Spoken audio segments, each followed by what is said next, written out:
All right, while I'm trying to get my computer up and running, thank you, Mr. Norris, for letting me use yours.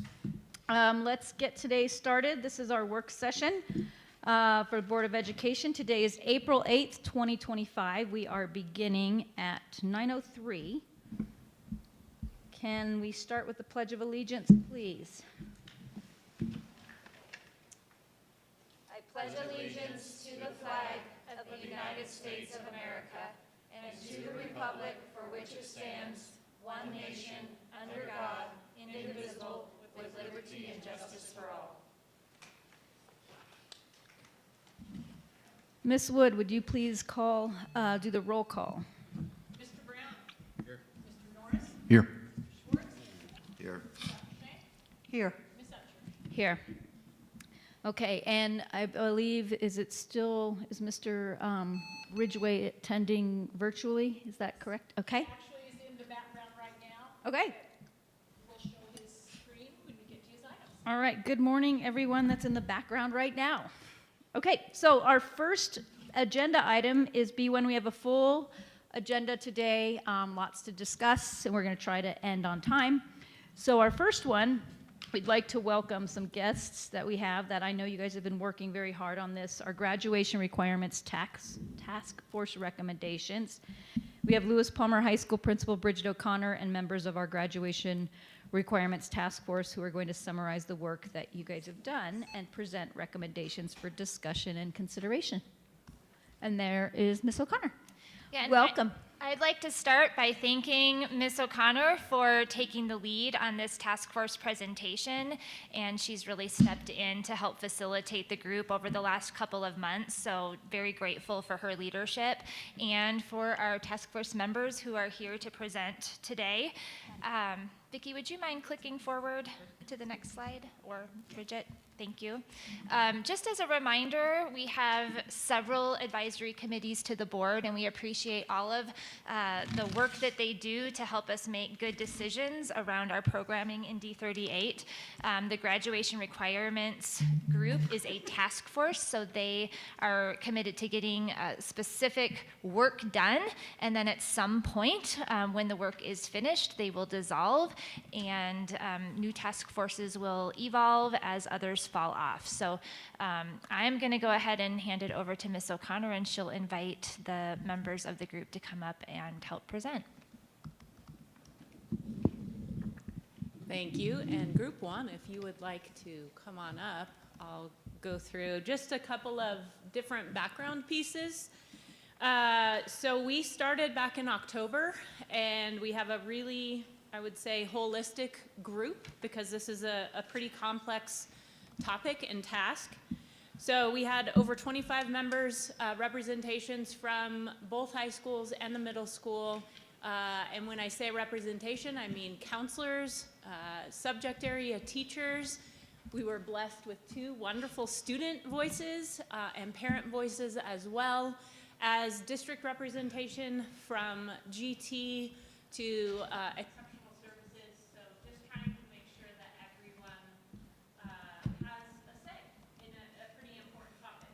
I would also say that someone asked, like, why are you reviewing this? We did this just a few years ago. Well, it was actually 2016 when there was kind of I would say, somewhat of a major overhaul of the requirements. And I think we could all agree that the landscape of education has changed pretty significantly since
Hi, I'm Madeline Smith, and I teach choir at both Palmer Ridge High School and Lewis Palmer High School. Hi, my name is Rihanna Wiltz. I'm a current junior at Palmer Ridge High School. So to first start with, well, these are the topics we just went over for credit attainment. We talked about electives, middle school versus, of course, high school, social studies, all types of social studies, and PE. And then the main method we used to find these answers was just a bunch of research. And you can see all the team members that put in work into this only one focus area of credit attainment. And then first, for current practice, for middle school math courses, they don't count regarding for high school credit. High school credit starts the first day you walk into high school. And then for PE, students are required to complete 3 semesters of PE, and participation in sports just doesn't count towards these PE requirements. And for the seal of biliteracy, it's currently the only elective pathway of distinction available, so it's the only way to reward students for the work they've put in.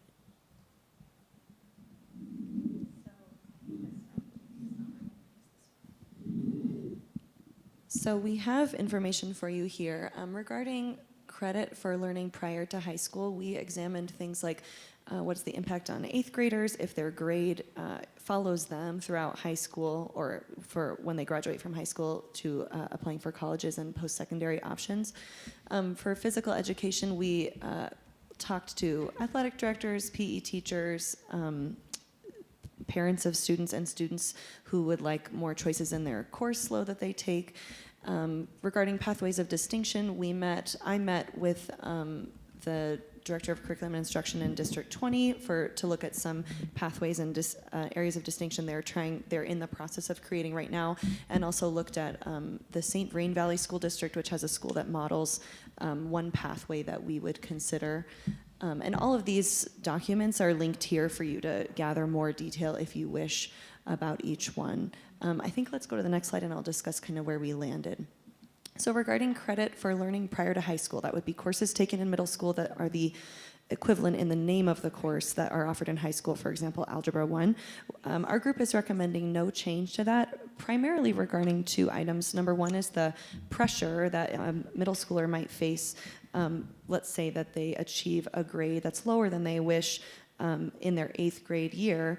Right now, high school is a fresh start, and they really have the opportunity to start over, and the grades that they earn from 9th grade on is what counts on their high school transcript, and that seems to be what teachers would like to stay that way. The other reason is, in talking to the math teachers at the high school level, it seems that there's not a great way to make sure that the way things are taught at the middle school and policies, things like test retakes, all of those sort of items, those differ from middle to high school, and so it seems that the best option is to keep it this way, that once a student enters high school, they'll begin earning credits on their transcript for high school classes, and that will result in students who would have qualified for, like, let's say students who take Algebra 1 in middle school, then they'll just still be required to take the same amount of math credits in high school as other students, but they can achieve a higher pathway of math courses. They can get to higher level math courses during that time, which we like to encourage them to do as they are getting closer to attending college and being required to take more math classes in college. Okay, regarding physical education, we also recommend no change.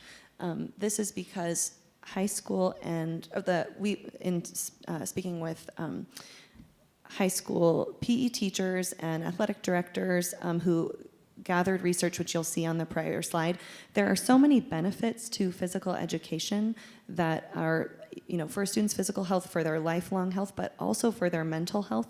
And so at this time, it seems that offering something to change just involves a lot of questions about what would count to waive the PE credit and who would get credit for that and not others, and it would seem to open a big can of worms. And so at this time, the recommendation is to make no change and to continue to require 3 semesters of PE credit for high school students.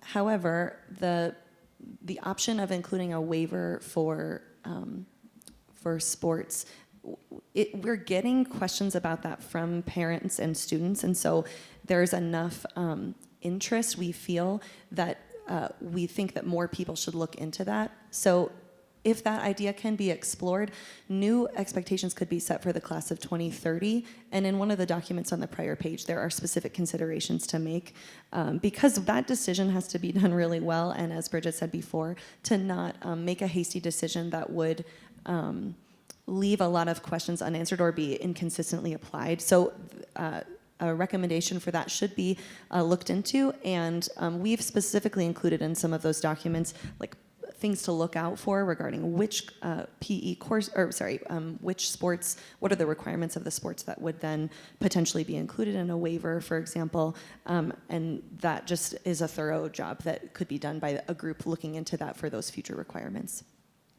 which I think is why it doesn't exist now, because it is complicated. And then finally, regarding pathways of distinction, at least in my speaking with District 20, our district and other districts are interested in recognizing a variety of programs, and basically this could be a way to reward and incentivize students to pursue these courses of study through their elective choices that help them become a well-rounded person. Right now, we feel that students are, at least from my perspective as an elective teacher, I have a lot of students who are interested in taking choir, but they are feeling pressure from, maybe from their families, I'm not really sure, to take, for example, as many AP classes as possible. And sometimes I want those options to be offered for them, certainly, and if it's right for them, I want them to take them. But I feel that students are taking sometimes courses that they're feeling pressured to take rather than taking the course because it's best for them. So a pathway program would incentivize them to take courses that are right for them, that help them become a well-rounded person. And this could be available in a variety of pathways. So for example, looking into CTE, we already know that we and District 20 are interested in creating that. I keep mentioning District 20 just because they're our close neighbor, and so they're students may have similar interests to ours, or we want to keep abreast of what they're doing, not that we have to do it just because they're doing it. We feel validated that that district is also looking into this. But other pathways that could be considered, for example, that I was looking into involve business courses. Students who take a series of business courses could achieve like a distinction of business. We already know that the seal of biliteracy exists. And then even math teachers express interest in this, because if students take, for example, 4 years of math or achieve a certain math level, they could also achieve a math distinction. And then, of course, from my personal interest, a distinction for students who take a series of courses in the fine arts and or performing arts. And one district that I mentioned in St. Vrain Valley School District at Skyline High School, they have a visual and performing arts program that we could model ours after. So we're recommending that this idea continue to be explored, especially for courses that students have choice in what they take, again, to honor their choices and to incentivize them to take courses that are valuable for them, and to reward them for doing so. I think that's what this group recognizes sort of missing, that reward of students who achieve a certain number of courses in the same disciplinary area. That's not recognized right now except for the seal of biliteracy, which we would want to keep. So we recommend more looking into that area. And I think we decided it's best to like stop in each bucket and ask if you have questions rather than wait till the end. So on this topic, do you guys have any questions? Team. Dr. Schenk. Could you just tell me a little bit about the seal of biliteracy? What is that? Oh, I can chime in. Go if ahead, that's Amber. helpful. So we have students who have exhibited proficiency in more than one language, and there are various assessments and demonstrations that they have to do to achieve that, and they get a special certificate upon graduation when they show those competencies. Thank you. it's essentially taking 4 years of a language and demonstrating that you've excelled and you are biliterate. And so we want to use that model for the 4 years, or, yeah. That's a state recognized certificate. Thank you. Any other questions for group one? Anybody else? I have questions. Maybe you covered it and I missed it, I apologize. How many total credits does a student need to graduate from Lewis Palmer High School in Palmer Ridge? 25. 25, okay. How many other districts did you guys look at for the middle school requirement as it pertains to being competitive with especially our neighboring school districts? And how many districts did we look at for the PE credit as well? I don't know the number off the top of my head, but we did look at other nearby districts as far, like in this area and in Denver. And so, for example, I think for the 8th grade math credit, the only neighboring district I think that allows that is D49. Okay. Others, I think, don't. And then regarding PE, there are some districts who went in the direction of waiving PE credits for athletes who have since stepped back and lessened those requirements. Cheyenne Mountain is one of those districts, for example. I do think that in our area, including the Denver area, there are some districts who offer this, which is why I think it warrants more investigation, but there are not enough that offer it solely that we could say, oh, we should definitely adopt this right now today, use like modeling after those. It seemed to warrant further investigation. And my understanding from the committee is that in some districts who had lowered their requirement for physical education, they were wondering if that might have been a good idea or not. That was my question, is do they also require 3 credits? It's kind of a It mixed bag. varies. If you look at the documents, I don't know if we want to pull it all up, but everyone's kind of all across the board. I will say that the committee very much looked at, do we decrease the number?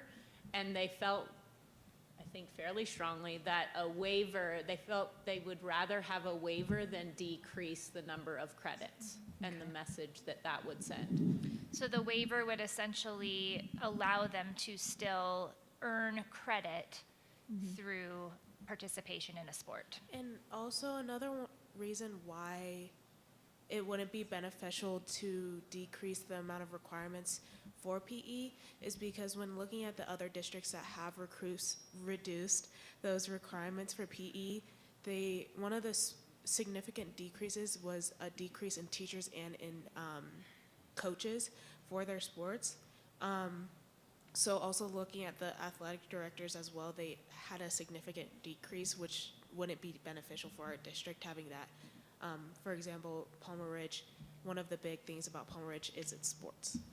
So.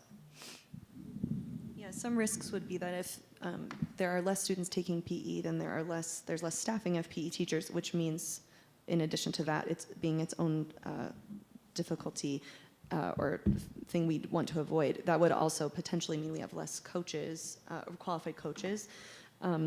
And so I think there's a balance here with how can this be implemented without causing too many unintended consequences, and that's the right balance that we're aiming to strike here with keeping the requirements the same, but looking into adding a waiver with very specific requirements for very specific groups of students that would allow those students greater choice in the courses they take in high school without potentially reducing PE staffing or significantly changing the makeup of those students' high school requirements. And I'll just make a comment. I appreciate that you guys are going to continue to explore this in the 2025-2026 school year, because when I look at waiver for physical education for sports participation and pathways of distinction as two very important topics that could unintentionally affect each other as a student is pursuing their high school careers and into post-secondary. So I do appreciate that we're looking at those in tandem, because I think that they could affect.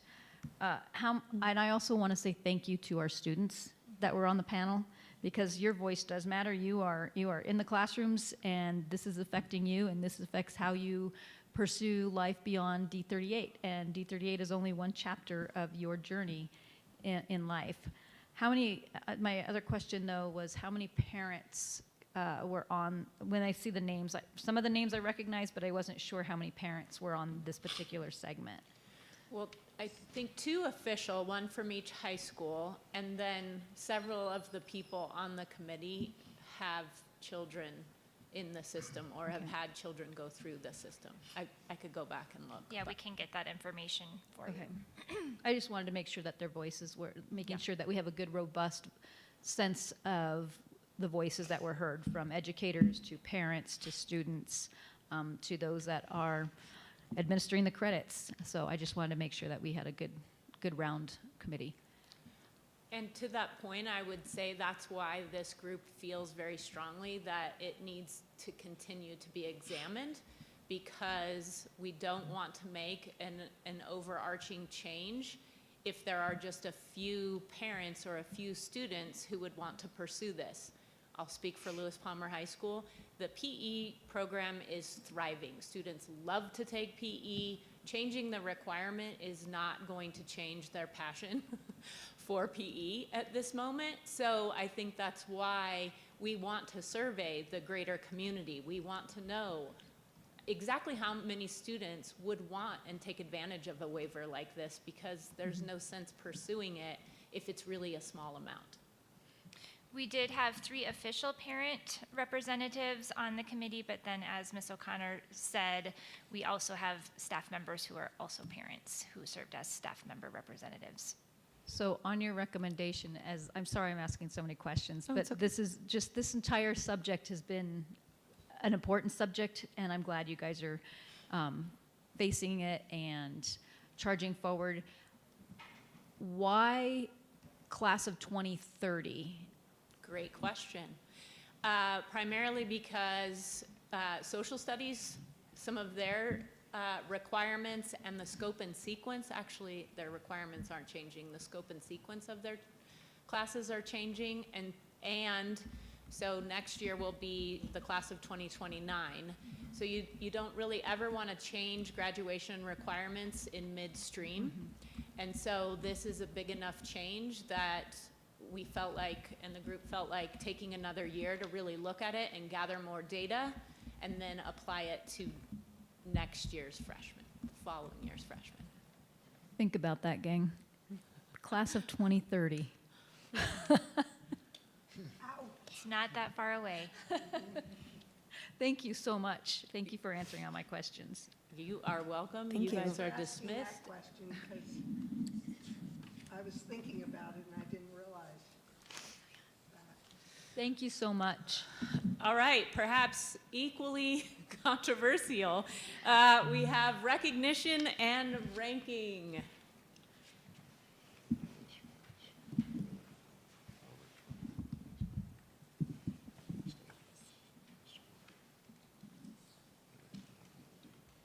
All right. I'm Erica Nash. I am the counselor for the current junior class at Lewis Palmer High School. And I'm Robin Hudson, and I'm the post-secondary counselor at Lewis Palmer High School. It's okay. I haven't memorized. Just kidding.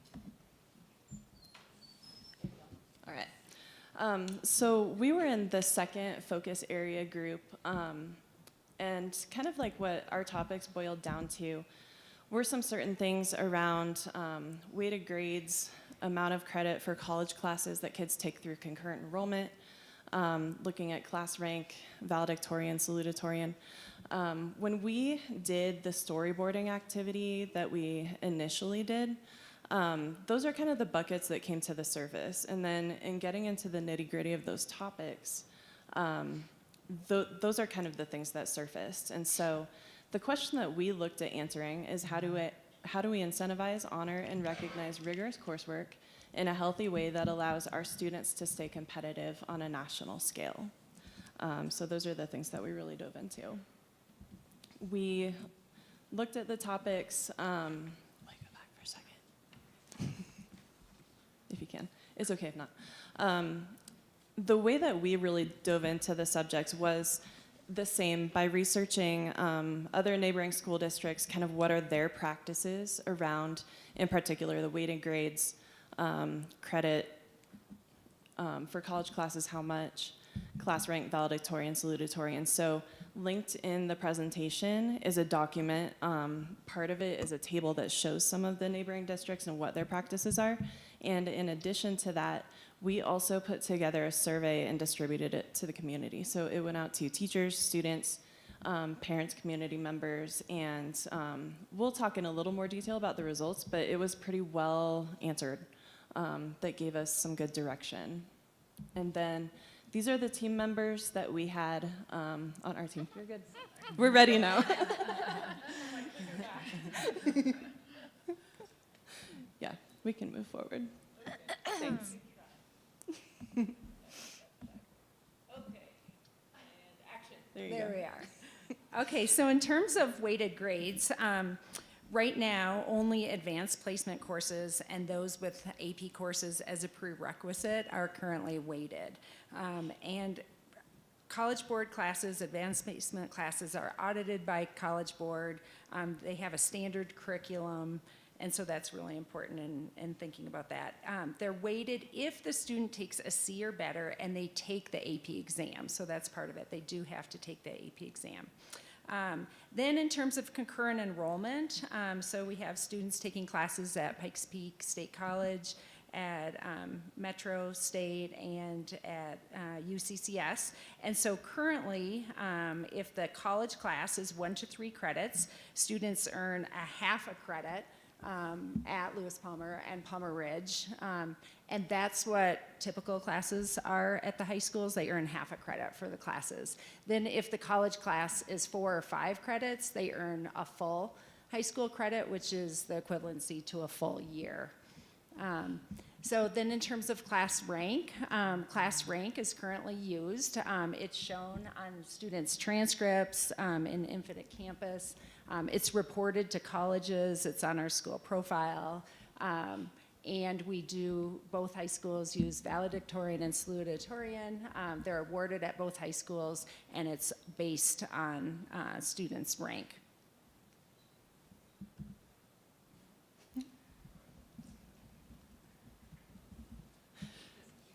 It's all good. We got it. Okay. So in looking at weighted grades and valedictorian, salutatorian in particular, and especially in digging into the practices of neighboring school districts, we also looked at a variety of colleges to see their admissions requirements, the way that they consider all those different things. We started having some conversations, and kind of what surfaced is weighted grades and recognizing class rank, and we'll call it Val-Sal because it's easier to say, but everybody knows what I'm talking about. It is good in a way because it incentivizes students to take a rigorous selection of classes.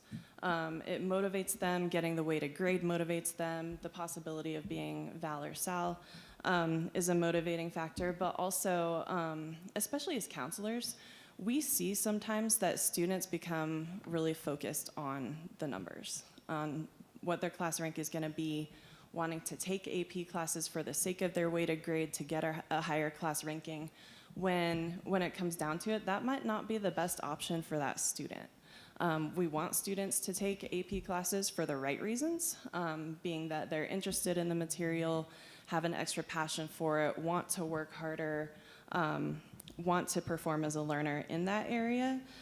So a lot of this conversation around like what do we do with this is about student well-being, making sure they're well-rounded, taking a variety of classes that they're interested in regardless of whether they're AP classes, pursuing lots of other things in their time, whether it's like extracurriculars, sports, volunteer work, just all kinds of things. We want them to have time to do lots and lots of things. In looking at some of the colleges, we found that when, like by and large, when kids apply to college, colleges unweigh their GPA just because kids are coming in from all over the country, all over the world, from high schools that do a variety of things when it comes to whether or not they weigh any grades, what classes are weighted, what classes are even available. So students are coming from places where there's not even equal opportunities. So one of the first things that colleges do is they unweigh their GPA because it's not comparing apples to apples when you're looking at kids from all over the place in high schools that follow all different kinds of practices. So that's a consideration that we talked about. There are a lot of neighboring school districts who have done away with class rank and the practice of ValSal. A lot of it for these reasons, like school districts want to have relevancy, especially when it comes to college admissions. But then at the same time, a really important piece of our conversation was that we don't want to take opportunities or advantages away from students either. So it's very complicated, and we had a lot of really good discussion on this. And then when it comes to the college credit amount, we also looked at, again, like some of the practices of other school districts, the credit hours, how much high school credit they get equivalent to that. And we looked at the amount of work that they put in, the fact that it is a college level class. Is there something that we should look more into as far as that goes? And I think that was all of them. All right, ready for recommendations?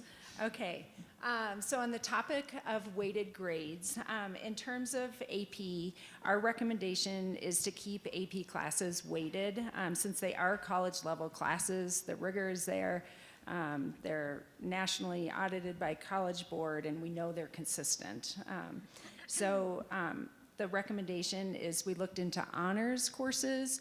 We don't believe that we should weight honors courses. Those do not have the same consistency that AP courses do, and so we think keeping that as it is. And then in terms of concurrent enrollment courses, our recommendation, you can see over on the right there, is to expand the college courses that are identified as guaranteed transfer courses. And what that means in the state of Colorado, there's a whole list of courses that are guaranteed transfer at public universities. Those courses often transfer out of state as well. And so our list, this is a draft right now, but includes all of the courses that Pikes Peak State College offers, Metro, State, and University of Colorado, Colorado Springs, because those are the three colleges that we have agreements with. So our recommendation is to weight those because they are college level courses as well.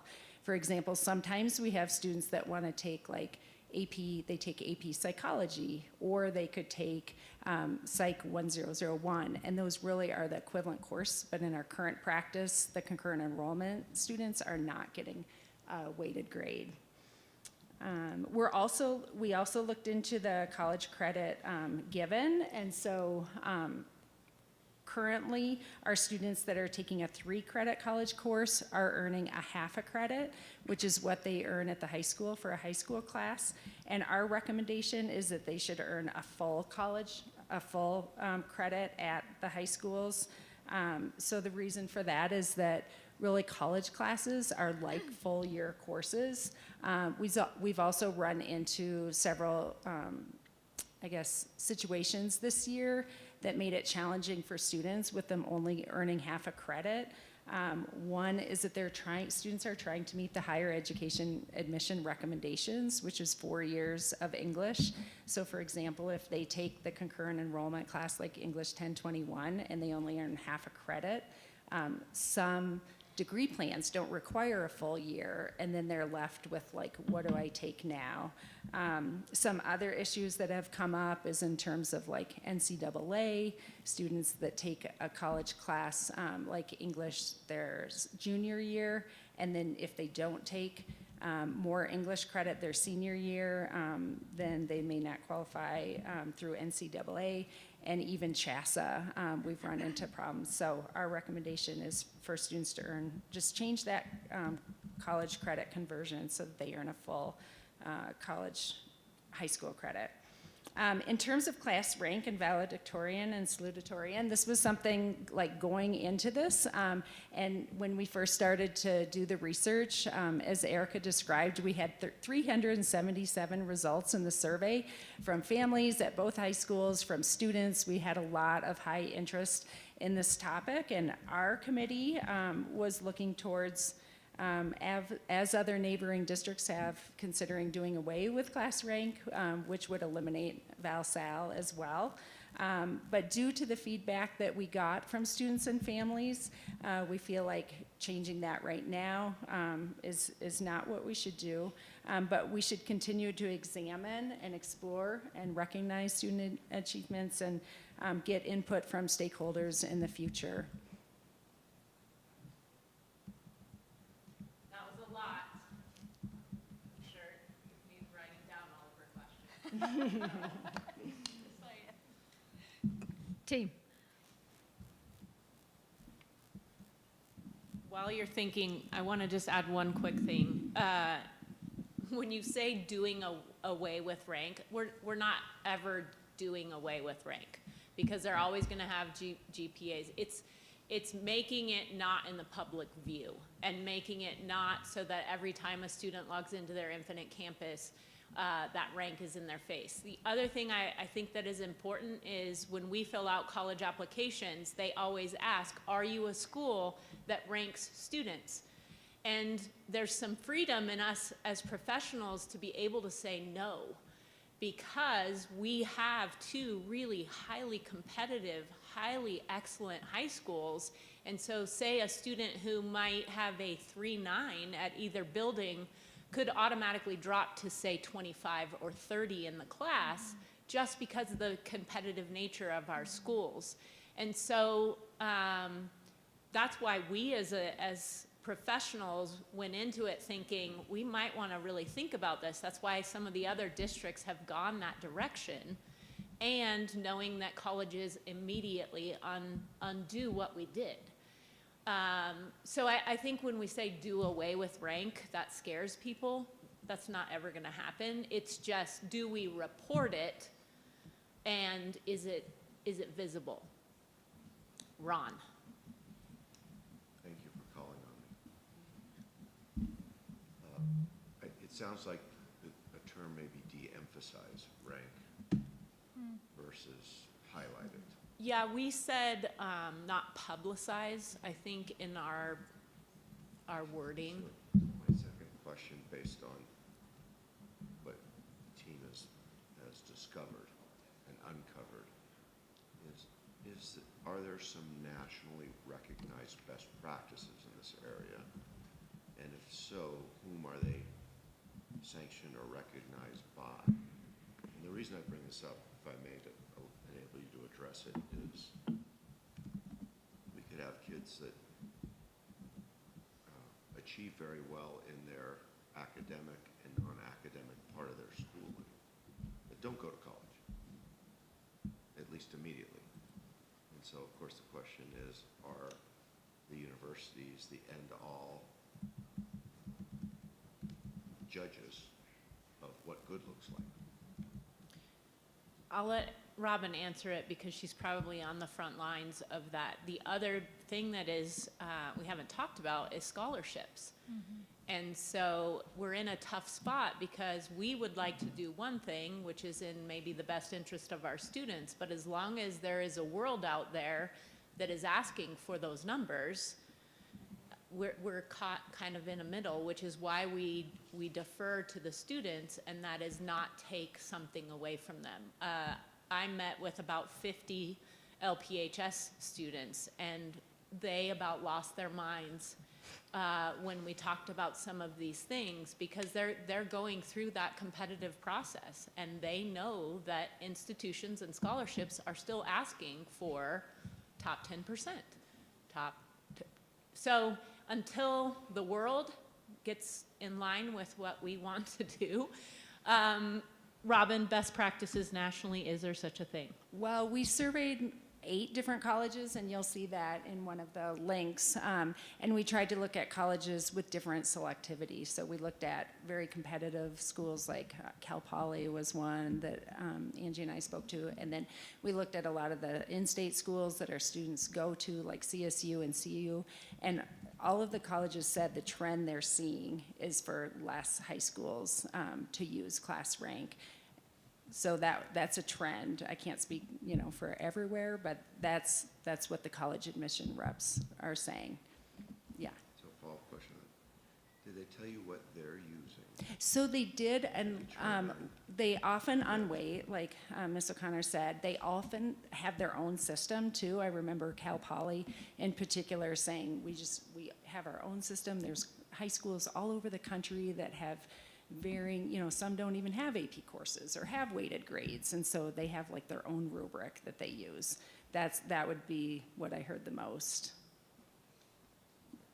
And also that a lot of colleges, even very, very selective ones, are gearing towards looking at students really holistically. So they look at their classes, they look at their grades, obviously, but they look at their activities, they look at their community service, special interests, things like that. So even some of the Ivy League schools are like kind of catching on and seeing that students, in some cases, are just picking classes based on the numbers and based on what they'll get out of it, and are making an intentional approach to look at the rest of the student, because it's healthy for kids to be well-rounded, So in that college admissions way, they're also encouraging students to make sure that they're focusing on everything else.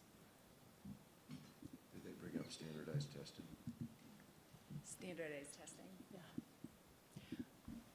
Well, when I was putting this together, that's the biggest change, right? Is that many institutions are testing optional now, partly because of COVID, partly because of scandal and cheating. And so that's one of the reasons why we feel like this is something that needs to keep being reviewed to stay current with what the trends are. Because testing isn't even, that used to be for scholarships. And testing's gone out the window as far as a national best practice, if you will.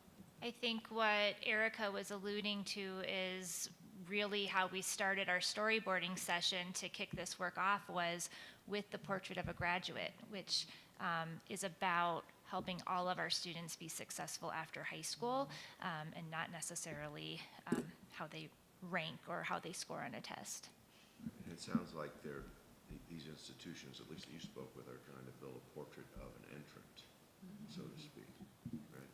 And one of the things the colleges all said is that if a high school does not rank, they do not let that harm a student, that they realize that there's just everything all over the board with what high schools do in ranking and GPA and weighting.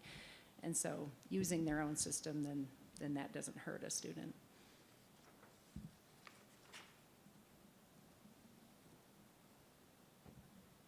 Anyone else, board? You look like you're thinking, Dr. Schenk. I am thinking, but I can't formulate a question. I'll formulate mine and see if you come up with yours. So again, thank you, because what I think is important here in D38 and that I heard reflected in this presentation is that here in our community, it's very important that we are honoring our traditions and our expectations. We are a school of academic excellence, and that's what is expected of us, and we don't want to lose that. And at the same time, we want to make sure that we're expanding to ensure that we're not getting stuck in a rut, right? And we want to make sure that we are not holding our kids back and that we are remaining competitive. And so looking at what does that look like, I like your word, Mr. Schwartz, portrait of an entrant, because that's what we're doing, is we're preparing our students to be successful beyond our halls. And so thank you for doing that, and thank you for also recognizing the importance of making sure that we still hold firm to that academic excellence and that we don't sacrifice that to go forward as well. When I was looking at the survey, there were parents had some strong thoughts on this. And students. Yeah, I was reading through that. I was looking at the raw data. I was trying to what I was looking for was a percentage of what was the overall feeling in that. And what I saw was a lot of comments. And so I'm still kind of fishing through that. And I don't think they got linked, but I will make sure you get them. We Okay. summarized the 2 areas for open-ended comments. Okay. The other thing that I would say is just a couple of things. One, this topic in particular very much intersects with the conversation about mental health. because I don't want that voice to get lost. There were several students, and you can see in the responses, we are a very, very driven community. Students among students and parents, like there is a pressure. There is no doubt about it. And so making sure that that mental health conversation and the holistic conversation stays relevant, because it's just as important. The other thing I would say is the intersection with the arts task force. You're hearing this, a call for distinguishing all of our students and their talents, not just academic. Thank you for actually mentioning that, because something that I think is important that I have been so thrilled to watch is every student is unique. And when we sat on, this is a little off topic, but when we interviewed our students that are looking at leadership, gifted and talented leadership at the middle school, that's another focus area of each student is an individual person with their talents, and making sure that we are allowing them to lean in and grow and expand without watering it down. And the honors courses was a prime example. I came from a district for a while when we lived on the East Coast where they did weigh honors courses. And as you just explained to me, we don't want to water it down. We want to make sure that it is still, there's some importance to this. And so I didn't even think about that. So that was a mind changer for me just now. So I thank you guys for doing that. And I was just doing the numbers. The last 8 of 8 years, I've had a kiddo in college, and the last 10 of 12 years, I've had a kiddo in high school. And the differences in the pressures and the expectations going into college have changed in that time frame already. So making sure that we're being relevant is also important. So I didn't have any questions as much as just a thank you. Do the colleges you spoke with rank their students? Did you say that again or clarify? Do the colleges and universities that you spoke with rank their undergraduate students? So like college rank, do they rank like So based on? CSU, Uh-huh. CU, Caltech Yeah. rank their students. In a way that it's like public, so the students can see their ranking? At graduation, does the number 1 student in the class get recognized? I'm not sure about that, honestly. Well, That's a good question. Most schools still have the awards, so Summa, Magna, which we also have as well. I don't know if they narrow it down to 1 and 2. I can answer that. CSU does not publicly rank its students. They do more of they don't do like a hierarchy. They do more of a scholastic standards with their recognition, because they're also graduating in different college groups. So they do it a little different, but I don't know if that's standard or not. At the risk of stating the obvious, does everybody recognize the rationale behind my question?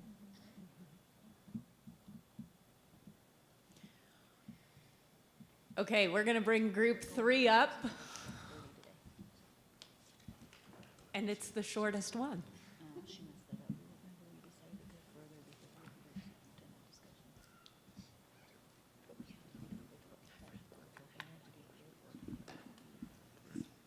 All right, good morning. I am Amy Sinkowski. I'm an assistant principal at Palmer Ridge High School. And I was with Focus Area 3, other topics. It was kind of like the junk drawer of other graduation things. So really what we looked at was our study hall requirements and study hall current practices.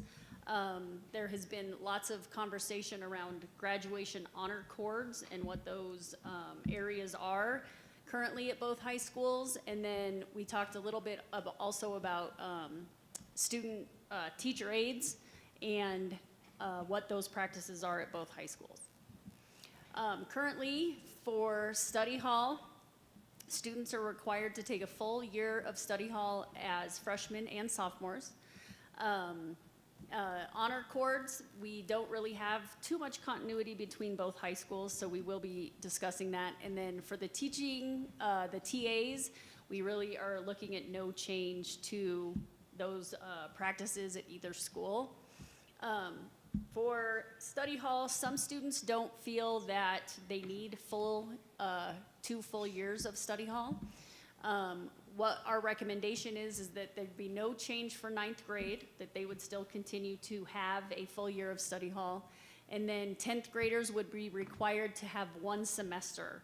They can take a full year if that's what they decide that they need and that's what they want to do, but requiring them to have 1 semester, and in that semester they would be doing a lot of their ICAP lessons, working with counselors, planning out their graduation requirements, and doing all of those things that study hall is used for.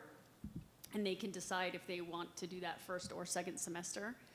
And then if they choose to only do a semester, creating a waiver for exceptions for students who want to pursue like a pathway in some of those other areas, which would feed into the work in groups 1 and 2. And it could also help to fill some of that PE requirement so that they can look more deeply into some of those other pathways. And then looking at continuing to monitor implications for the class of 2030 due to some of the changes that will be coming in social studies that Ms. O'Connor spoke to earlier. For honor cords, our recommendation is to next year, early in the year, create a committee or a focus group made up of students from both high schools, parents, as well as staff, to really look into honor cords and coming up with a defined process that would be the same at both high schools for what honor cords students can wear and what will be recognized. You can go down an honor cord rabbit hole, and it seems that there is the availability of honor cords for anything and everything, but also narrowing that down and narrowing that focus, but tying in some of those pathway recognitions and what that would look like as far as honor cords. And like I said, for the student aid, we would keep, status quo for that.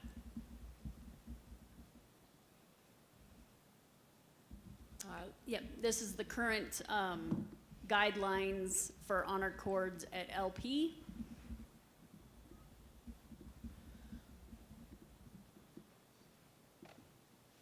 And we went down the rabbit hole and never came back out. This is something that I inherited, was a proposal. It started with both schools do recognize National Honor Society and Student Council. And so several Honor Society students in other areas said, if NHS gets to have this opportunity, why don't we? So then we just tried to mimic NHS's recommendations and apply it to those areas that you see up there.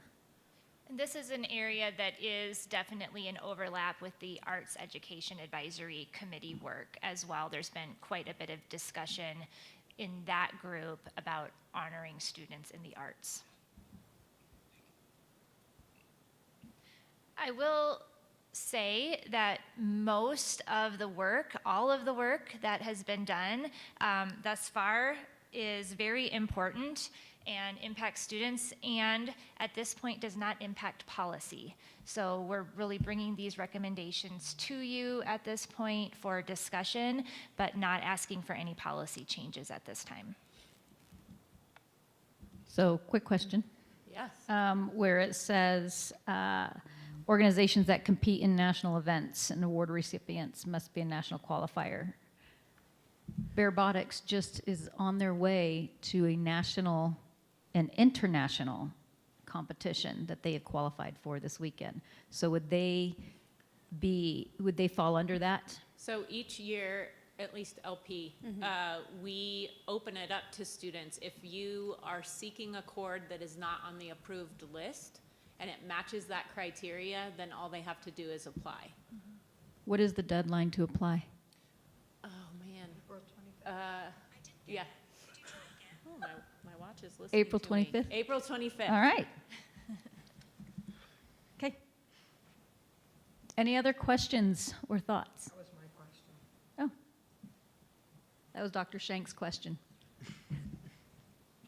Okay. So this is all exciting. Thank you guys. I know that you've been working on this all year. The board often is part of some of these ad hoc committees, and this is one where we were very hands-off and just let it be organic and see how it went, and this is awesome. Thank you. Any other final thoughts or comments before we move on? Any, Mrs. O'Connor, any final thoughts or comments before we move on?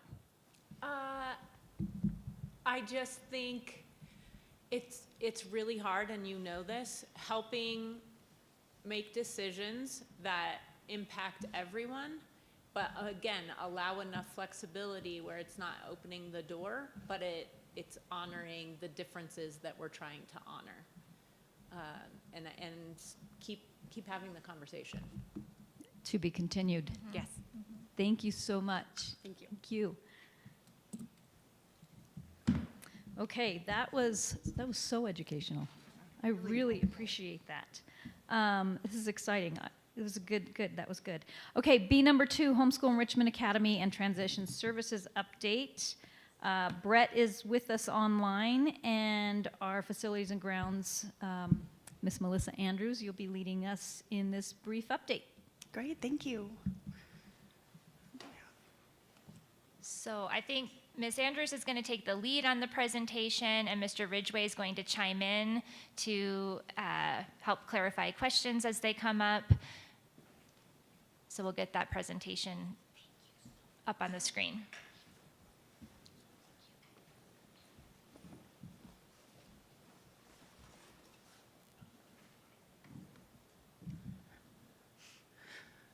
All right. So as you notice on this presentation, the title is the homeschool program, but I don't want to disregard our transitions program. So to start with that, I would just like to let you guys know that our intention at the next board meeting is to make the recommendation that our transitions program move over to the CIC building, as we had the opportunity to finish out a space that was going to be in a phase 2 for that program. And that would be a temporary space for transition services. While we look for a more permanent space, they would utilize the healthcare area of the Career and Innovation Center. Correct. Can we ask questions as we go? Yeah, absolutely. Go for it. You have the same question. Go ahead, I can see it. When are we planning on, when is phase 2 of the CIC buildings set to start and open in that space, which is the healthcare area? At this point in time, it has not been determined to my knowledge. Hopefully in year 2, and as we continue to look for sponsorship and build out that program, as well as develop the pipeline of students, we would continue to plan for that, but our hope at this time would be year 2. Okay. Just so I can clarify and make sure I have the proposed or intended dates properly, properly in my mind, sorry, bad English. So year 2 would be the 2026-27 school year. And so- Correct. Okay, therefore, is it fair for the board to conclude that we're discussing from August 2025 through May of 2026 for a temporary location for transitions in the CIC building? Yes. Yeah. Yes. Okay, I just want to be abundantly clear that that's what That the would be intent is here. the intent, I'm not correct. committing you to a day and a place and a time. I'm trying to make sure that we and those that are listening online understand the times and dates of the intent. Correct. Okay, thank you. Yes. Did What- you read my mind? Was that what you were going to ask? No, I read your notes. They're right there. Mr. Norris,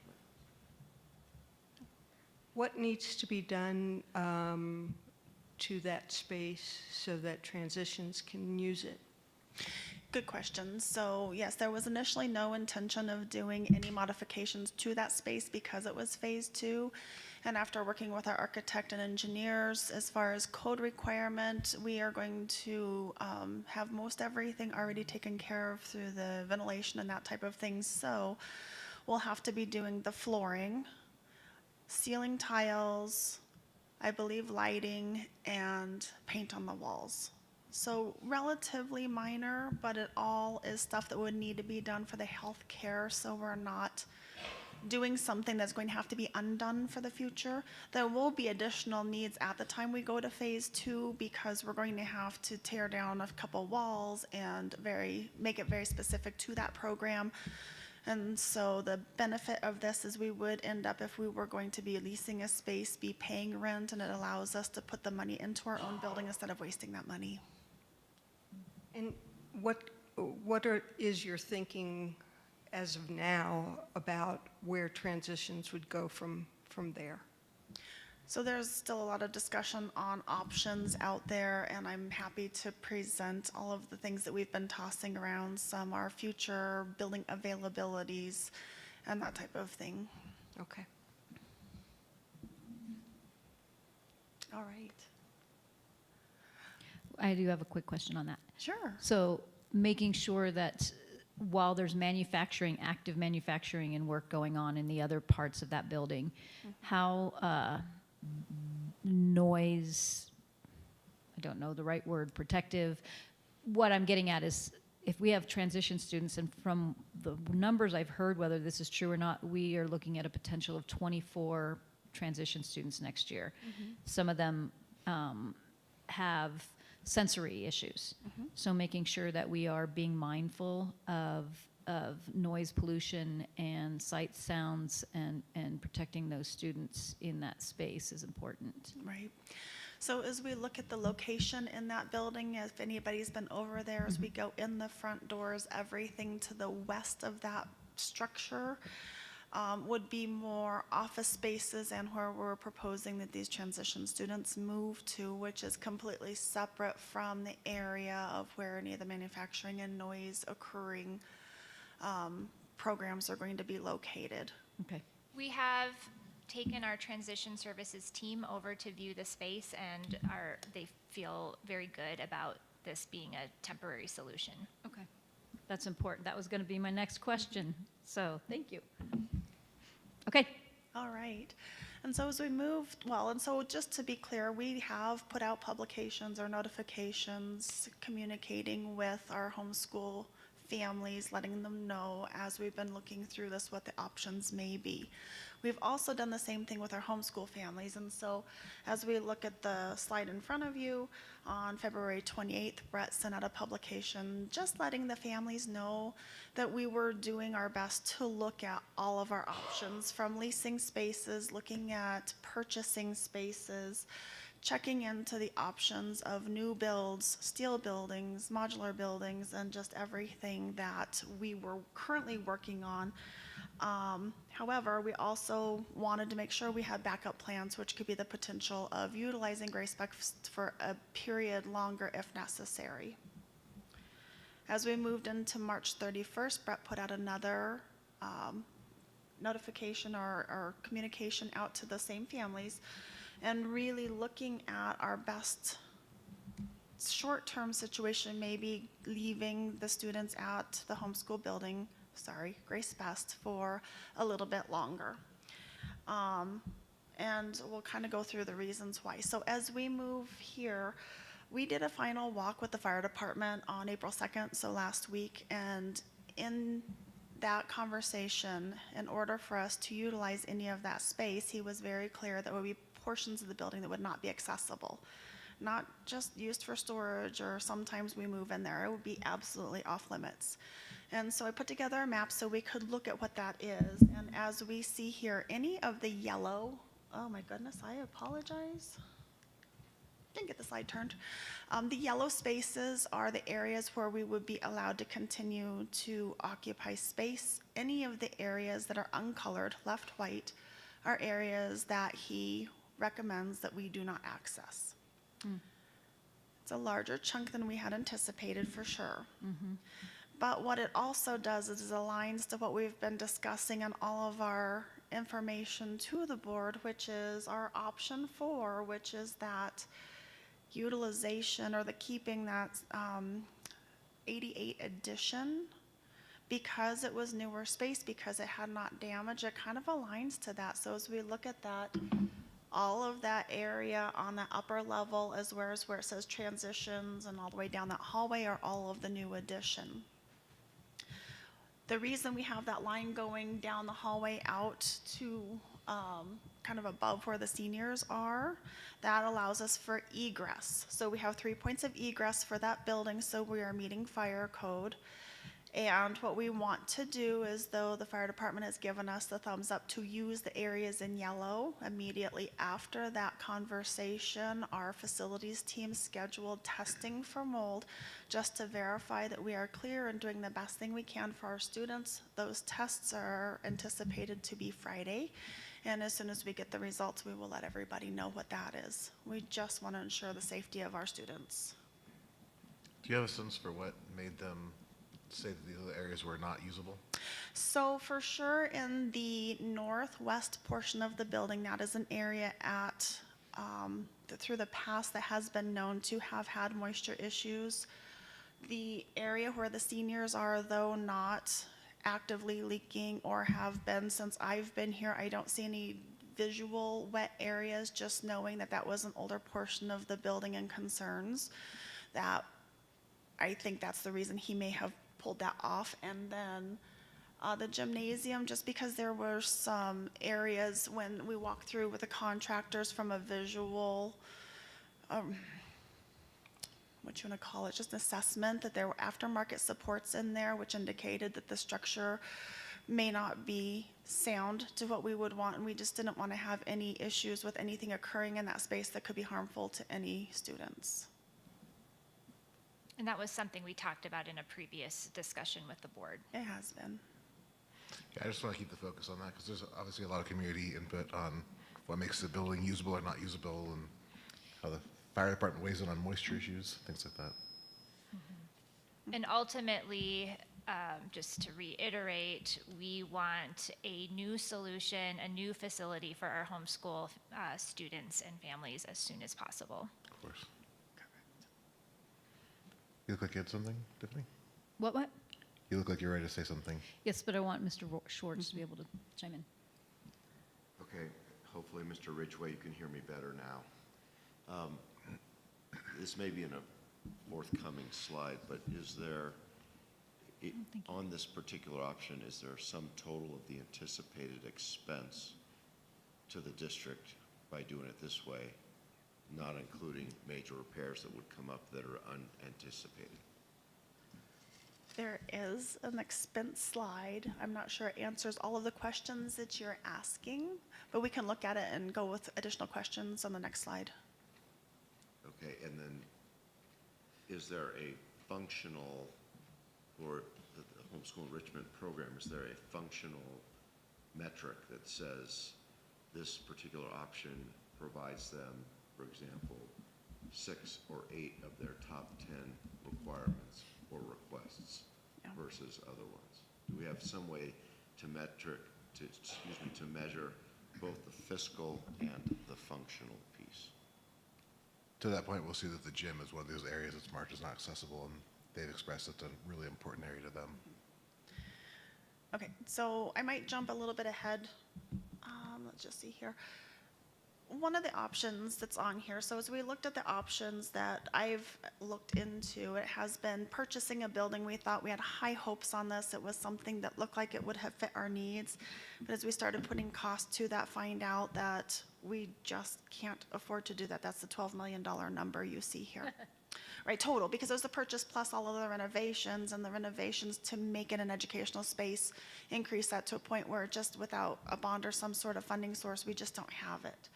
I've looked at, well, we've talked in the past about purchasing the Tri-Lakes Cares building when it comes available, but two things, it is not currently available, and really, based on the size I believe it is not large enough for our homeschool program, could potentially be for our transitions program. We looked at the stick-built and the metal buildings, stick-built just meaning traditionally built school. And as we're looking at the cost of construction right now, and these costs were put in here prior to the tariffs in place, but I'm going to tell you, we used the 13,762 number, so we have equivalent numbers as we move through the rest of the spreadsheet. But just to get that, which would be equivalent to 10 classrooms plus a multi-purpose space, we're still looking at about $10,200,000 just for that. And so we start getting to where the costs are getting out of our capacity, our ability to be able to fund that without some funding mechanism. So as we look at the last one as a pod, this one gives us that 13,762 square feet, which is 10 classrooms and the multi-purpose space. And the building itself is $1,900,000. The reason the numbers are in red is because I am still working with the contractor to get final numbers on what a foundation and the connection between the two buildings and some things to make it usable for the way our students need to be educated. I'm ballparking a $2,500,000 budget, which is in our financial capacity. And the nice thing about this one, if we look at it, is that we have the ability to do this quickly. By the time we are given a notice that we can proceed, it's about 120 days-ish to get it ordered and delivered, which gives us time for permitting and all of that. If we're able to do this option, if it's something that the board is interested in doing, we could potentially have this open anywhere from September through October, just depending on that timeline of getting the permit and getting the building here, which would only have our students in the Grace Best building for a month to up to like the fall break timeline, which gets the move back out of that space quickly. And so that was one of the reasons why we were asking for a short-term period of use of Grace Best, because instead of moving the kids twice, we could have a one move.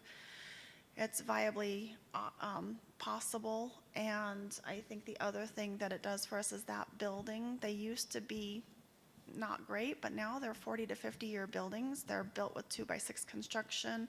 They're modifiable to the way we need them to be used, and it seems at this point in time to be the best option that we've got on the table, and our intent is to make a recommendation at the next board meeting for this direction.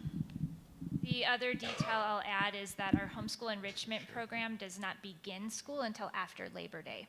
And so they don't start in August like our traditional students do. So we're looking at a very small timeline that they would potentially have to stay in Grace Best. Would we still have to invest money in Grace Best if it's just for a month or two? Would they still make us put up the walls and all those things? So I will talk to him today. I have a meeting with the fire chief again, and it sounds like we would not be required to put the permanent walls for short periods of time, but they would truly be locked. Those doors would be locked with no access to anybody into the spaces that he's saying that would be off limits.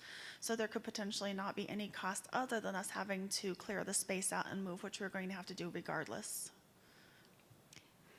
And then, I don't know if you have it here, but do you have any examples of what these pods look like and what that space would look like? No, I didn't put it into the presentation. In the executive content, there are some models of where the modulars would go, but not the specific facility. Melissa probably could get that. I absolutely us can to get you look at. some links to the website, and know that we're trying to make it as homey as possible, so not up on blocks, not up with a ramp if possible. We want to do some sort of a in-ground foundation if we can with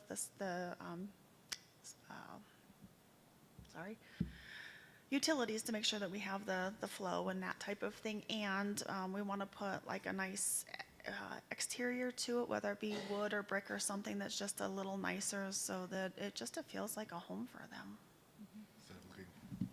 Instead of looking like just an actual modular. Correct? Yeah. Have you gotten any feedback from anybody on the homeschool program about that? We have not yet, so this is just something that we started, when we started figuring out where the fire department was this last week.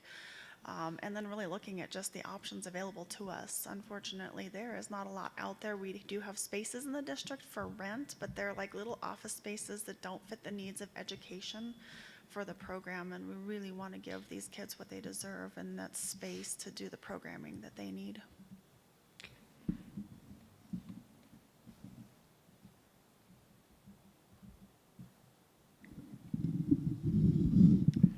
Are there any, Now you got it. we're going to use mic 4 from now on. Are there any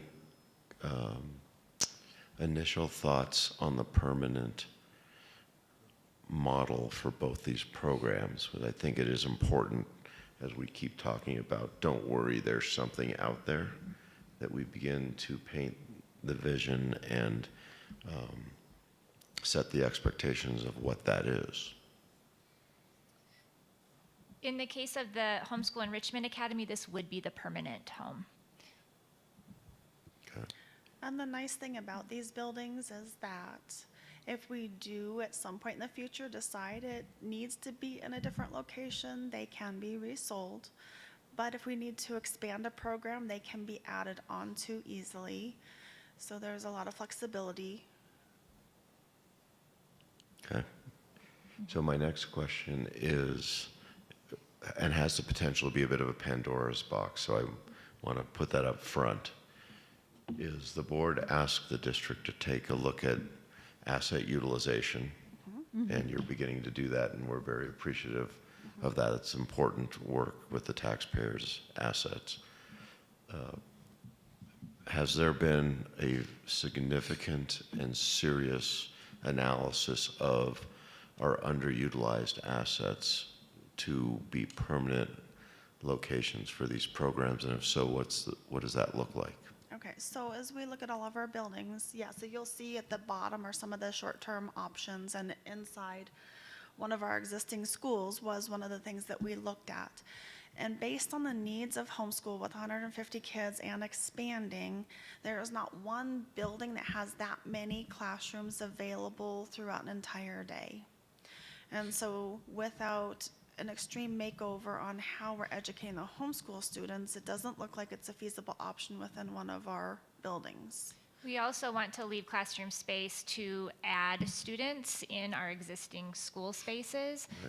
So we are working very closely with our principals on strategies to increase enrollment where we may have some additional capacity. Mr. Schwartz, were you talking about buildings or land, underutilized land? I'd start with buildings, Oh, okay. because we have some that are significantly under capacity. Right, and then the capacity gets to be difficult because as we're looking at the capacity, 25 kids per class, but that doesn't mean the classrooms aren't being utilized at 15 kids in a class. And so where the numbers look low, we're still utilizing the space and need to because of the grade configurations. So it gets to be a tricky conversation. Right. But I guess my point is, have we significantly explored the art of the possible? And can we take an existing asset and utilize our dollars to enhance the programming with an existing asset for these two programs, so the net is a gain and it becomes an and versus an or?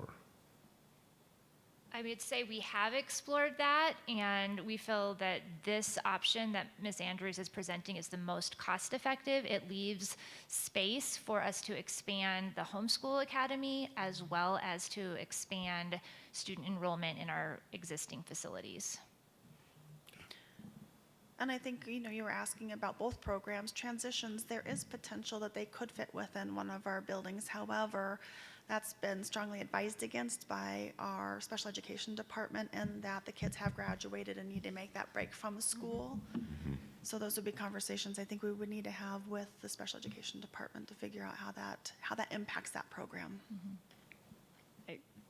I'm going to go on record and say that if we propose to put our transition students in one of our schools, I would be a no vote. It's just not the right space. It's not conducive to their education. It's not fair to them or their fellow students that are younger than them.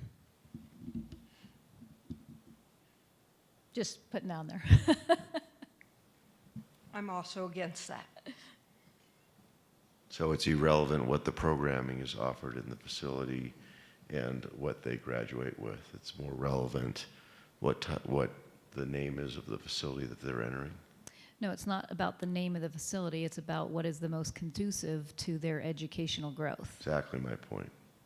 Right? It's about the net result of the program, not the structure it's happening in, as long as the structure's safe. And meets their needs. Well, yeah, that would be the net results, right? I'm very respectful of the emotional piece, but I'm more respectful of the net result, as long as it's done in a manner that is dignified and safe.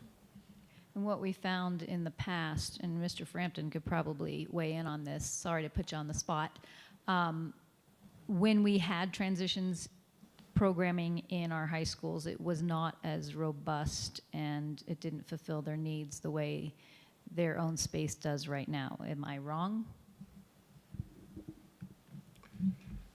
I can't speak to how it's done in the high school because we've not done that here, so I don't know if we have that information to answer that question.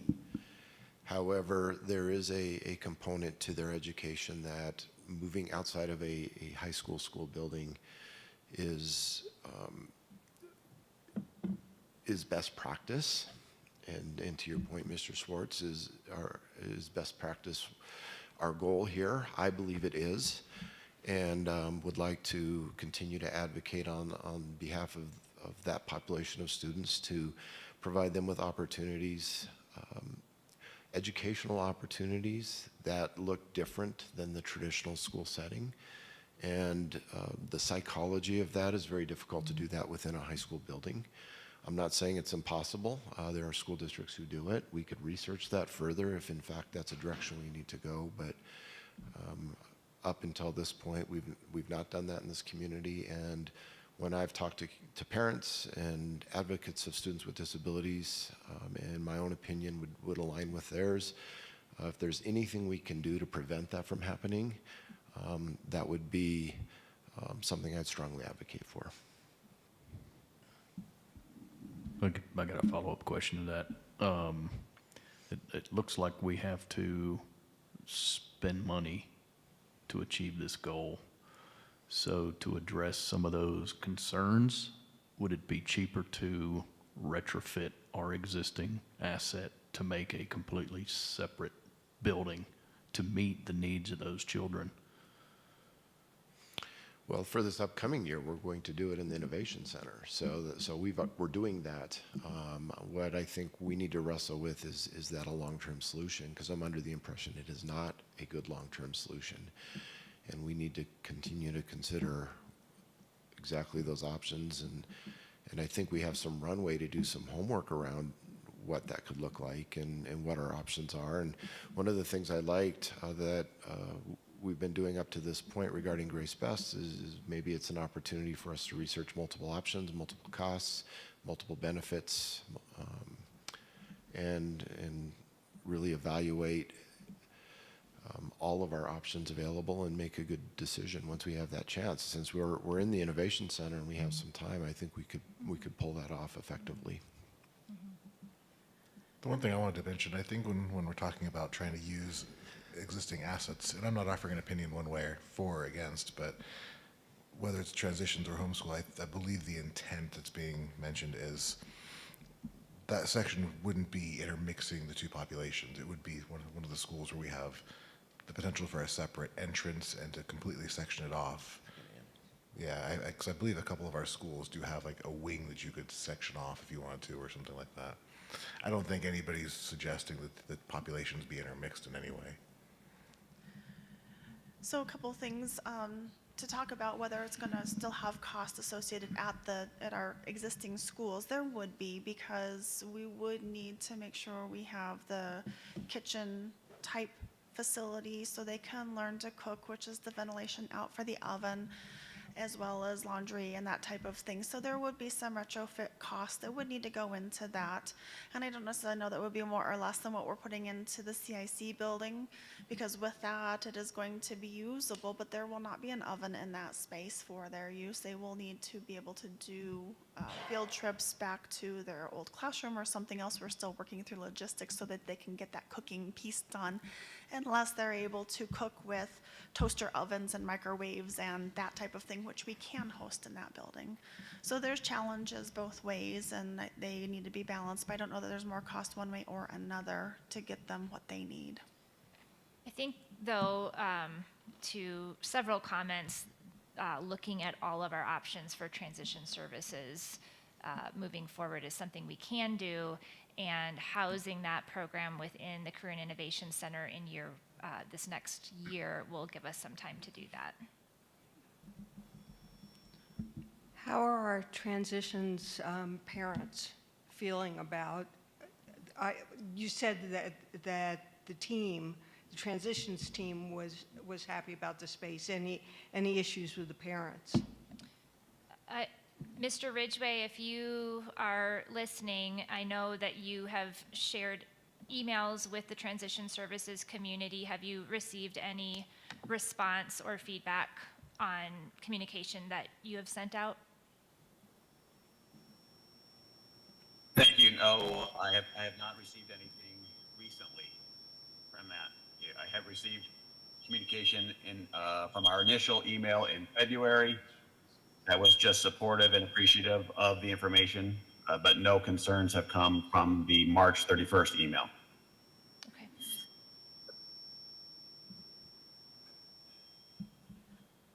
Okay. Any other further comments or questions? Just the one other thought, and I wouldn't know the answer to this, but we're being very sensitive to trying not to move homeschool more than once. But I would imagine this population would be more sensitive to change. Are they going to be okay with being in a different building every year? Yeah, that's a great question, Mr. Brown. I appreciate that. And the answer is yes. I mean, ideally, we want to find a stable home and an opportunity for these needs to be met. And I think that's our long-term goal. And we have kids there for 3 years, so a lot of movement could be detrimental to their ability to continue. So to continue to grow. So I think we definitely need to take that into consideration. So I'm sorry, I don't know if we're giving or not giving an action item to look into that. So me personally as one board member, if we're going to have to go out and spend money, we've done an evening exercise both for transitions and HSEA. We know what their needs are. So I would like to see what option we have to retrofit our existing asset on a more permanent basis if we can accomplish the needs that were set forth a couple of months ago from the exercise. And that's just me. I mean, I don't want to be the only one driving that direction, but if we can add those options, that would be great. For both programs or just transitions? I don't know why we wouldn't look at them for both programs if we have I think we have the space, but, and again, to Todd's point, completely inclusive in that evaluation, complete separation from other kids. Can you share with us what buildings you had in mind to retrofit? So one, I guess the building that I've been in the most is Palmer Lake Elementary. It's got numerous different entrances. We could partition it off and separate it, kind of like what we're doing with Grace Best. So with that building, I happen to know that just because we are currently looking at some preschool programming and that type of thing, we don't have room to wiggle in that building. There's not an available classroom to even make a second preschool at this point in time, so trying to figure out how to consolidate the students to make enough classrooms for the programs, I don't think is going to be feasible at that location. Yeah, we've done a pretty thorough analysis of our current school facility space, and we feel confident that we do not have the capacity in one school building to accommodate our current homeschool academy students. We had close to 160 students participating in the Homeschool Enrichment Academy this school year, and we do hope to continue to expand that enrollment. And I think with that, I mean, if we did have any space available, it most likely would be at a high school level. I think our elementaries wouldn't have the capacity to deal with that number of students, but then the question is, do we divide the homeschool between the primary and secondary because there's discomfort on both sides of having young kids in with older kids and older kids in with younger kids. And so does that mean the program splits into 2 different facilities if we're looking along these lines? Initial feedback from our families is that that would be very disruptive to their family dynamic. So I guess I tend to concur with Mr. Norris that for us to at least understand the art of the possible and the rationale behind a no. And here's why. The why is we have limited dollars for a great reason, by the way, right? Secondly, how do we get the most value for the families and the children in homeschool enrichment and transitions as measured by the families and the children for the limited dollars? And that's what's, I think, driving Mr. Norris, Mr. Brown, and my passion to make sure that we're able to put less dollars into facility and more dollars into results-oriented programming. And so, Mr. Frampton, to make this a simple question that could be difficult to answer, Mike, since you do this for your living on a daily basis, if you were a student and a parent of, say, transitions, would you prefer to have a particular facility that's completely sequestered from the daily education of K through 12 if you had to trade that off for certain programming things? And maybe you don't, that's a question we want to take back to the families and the students if they're in a position to answer it, but isn't ultimately that what isn't that what we're ultimately trying to achieve here? Is how do we get the most return measured by our customers and the students, who are also our customers, for the finite number of dollars that are available to use? Yeah, and I think obtaining that information is doable. There are going to be some families who are thrilled to have an opportunity to keep their kids in high school because they had a great experience and they love that. And that actually could be a detriment to their educational progress because they're still a high school student, right? So, but if they choose that trade-off, right, it's no different than sending your kid to private school. You choose that trade-off. Right. We actually have a lot of this data collected, and we can bring that back for the next discussion, where we brought both the Homeschool Enrichment Academy staff and families, as well as the Transition Services staff and families together for a storyboarding session, and they prioritized what was most important to them. Right, that's what I and so we thought. can certainly revisit some of that data that we've already collected from those communities. yeah, I think what you're asking for is entirely doable, and I would be happy to engage in that process. Yeah, I don't want to speak for all three of us, so please jump in. There's no intent here for a make-work project. You guys have plenty to do, and then some. But the real intent is to make sure that when we make a decision, we're doing it with clear vision of the intent, which is to maximize our stakeholder and customer return with the dollars and the labor we have to put towards those dollars, and nothing else. Because we want them to have a quality experience, a safe experience, and when they step out of our system, to be better off than if they would have stepped out of somebody else's system and be successful. And for their families to be successful too, because it's a longer journey for them. At the risk of making you guys beat the dead horse, because we've been down this road multiple times. We've looked at our structures, we've looked at our space, we've looked at our capacity, we've looked at the desires of the families that are in those spaces. We've looked at future growth and future needs. But if we want to be thorough, to do it again, we certainly, if you guys have it in your capacity to do that, that's great. I want to caution us as a board that we need to be making decisions sooner than later. These families are waiting on us. And there's already rumor, the longer we're waiting, oh my gosh, the rumors are already, there's so much misinformation and spin. And the board finds out the information in public meetings at the exact same time that the public does, but there's already a spin that there's something else. And we're doing this to be proactive. This is a process. We're not kicking this can down the road with Grace Best anymore. Grace Best has been, to my knowledge, has been presented to us as a board multiple times that thus far has been it's not the most ideal. So we want to find the most ideal and to continue to keep it up. It's beyond the dollars that we have for us to use. And that's what has brought us to the place where we are, which has now opened up a Pandora's box of other things that we are now discovering.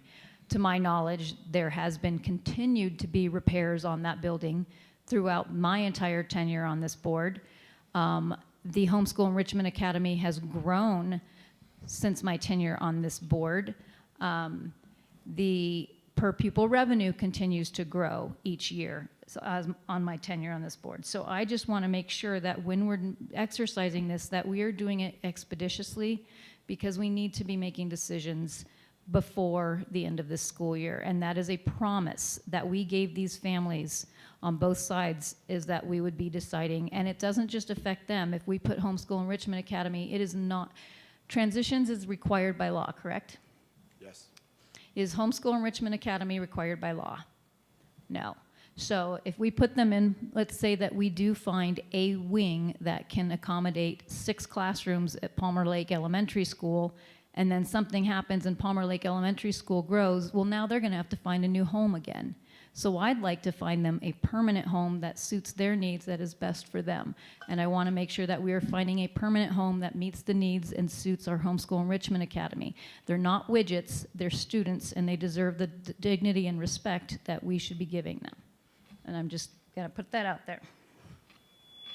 So if you guys want to do that, great. I just want to make sure, because I know you have your hands full with trying to make sure we're on the right track of getting things done and that we're making a decision soon. So I will reference, it was the February 4th meeting in board docs that has all of the data we collected from both the HSEA and transition services communities regarding their needs for programming moving forward. Okay. Okay. Any other further questions or comments before we move on?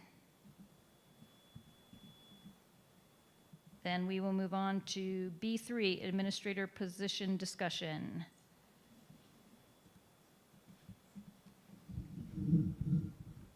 So this is Mr. Ridgway.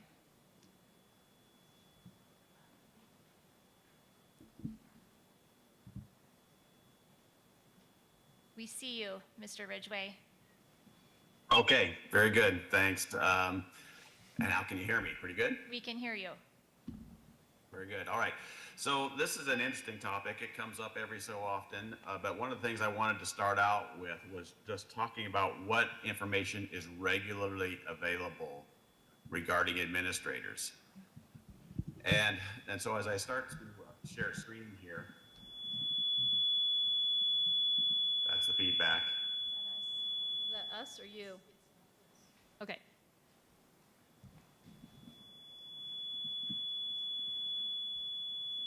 I don't know, Stephanie, if you know, would it help if we turned off microphones unless we were speaking down here?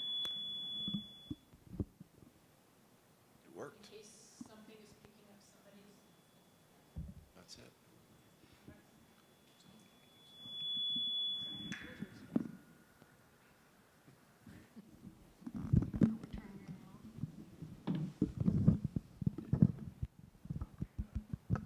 Okay, can you see my screen right now? Yes, sir. Okay, so this page right here is the first of about 8 pages that are in every financial reporting package, every monthly financial reporting package. And one of the difficulties in this topic is that everyone has their own particular definition of what administrator is. And so trying to latch onto something that has some standard definition to it is always a challenge, and which is why we always come back to the data that we report, both from a financial perspective and from a staffing perspective, that uses CDE chart of accounts and has the standard definition of administrator there. And so this first graph here, as you can see, hopefully you can see, and if not, I'll try and zoom in just a little bit more, that there's definition of the employee segments here: administrators, teacher license, professional, technical, and classified support.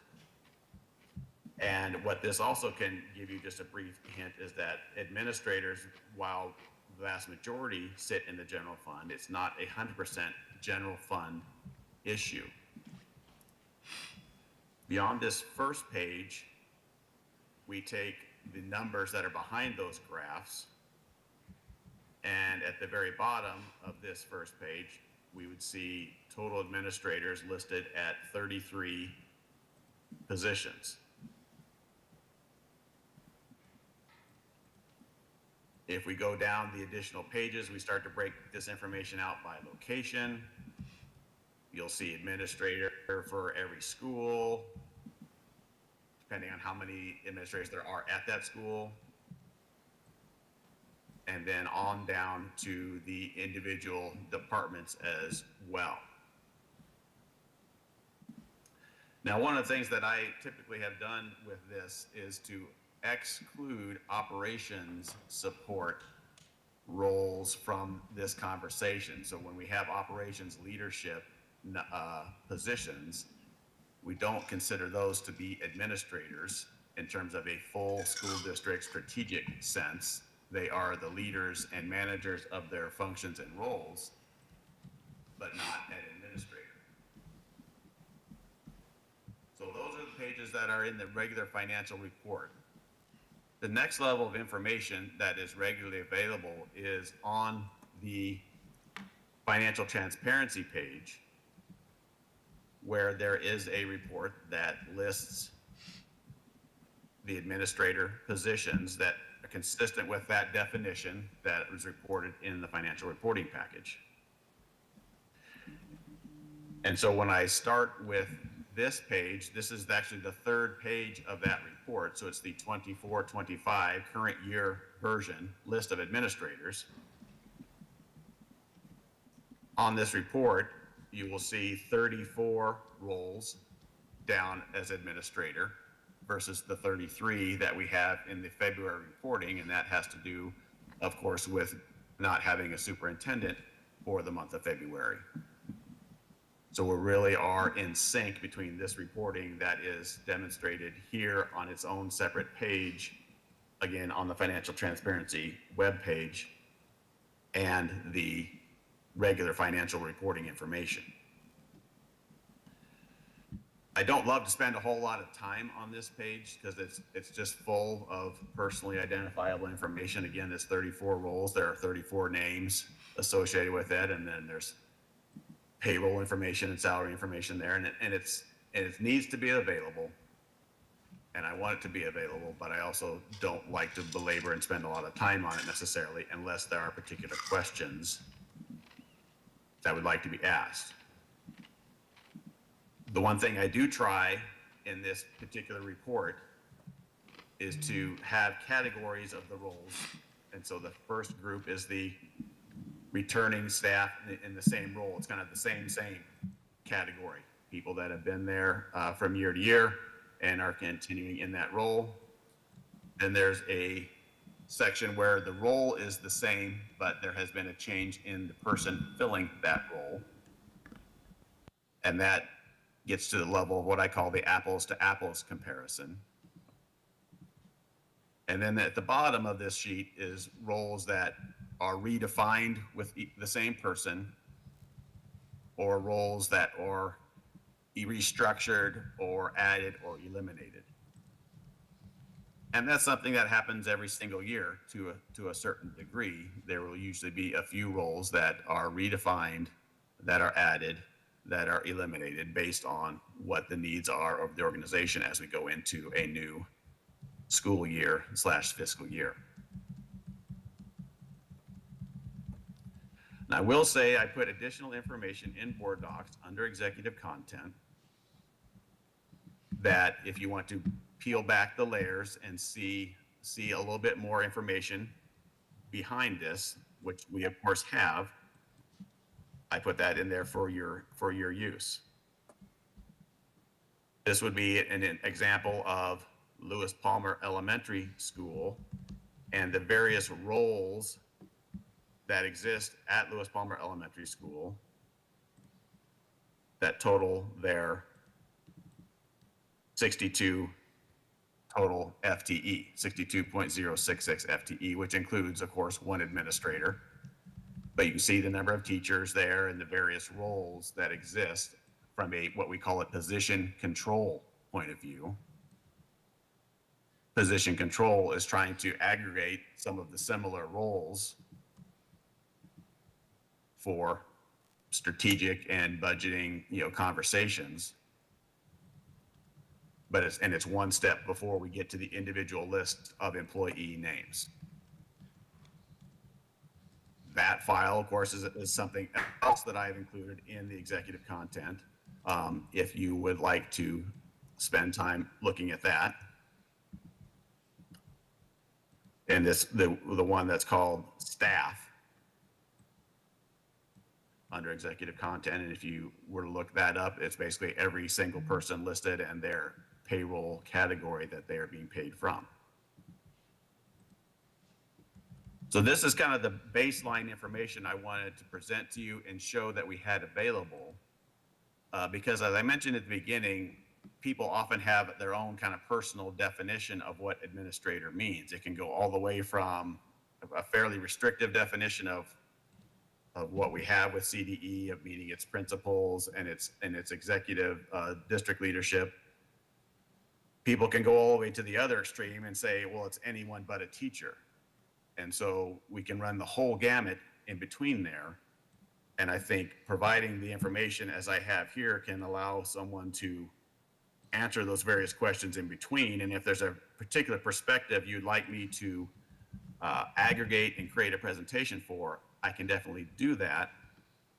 And so now I wanted to just turn it over and see what questions you would like me to address and or subsequent presentations that you would like me to make.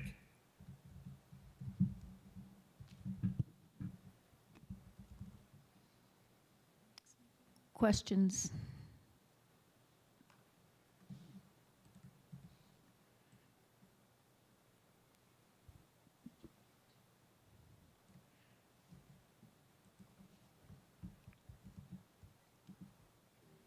Mm-mm. Did you turn it off? There it is. You're a technological genius, by the way. Mm-hmm. Is there a goal, Mr. Ridgway, for defining what an administrative position is?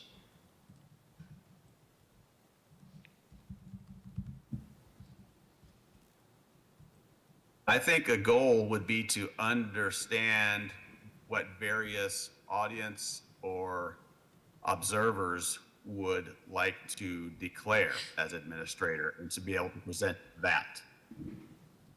Why don't we do that? So the first step in that regard to me is going through the Financial Transparency Committee, and this will be a topic to meet with them later this month. And I can start with the exact same level of information to them and see where they would like to press into and maybe create some aggregations where that would make sense to them or would be useful in terms of the conversations they have with their own circles and spheres of influence in terms of what do they believe an administrator is.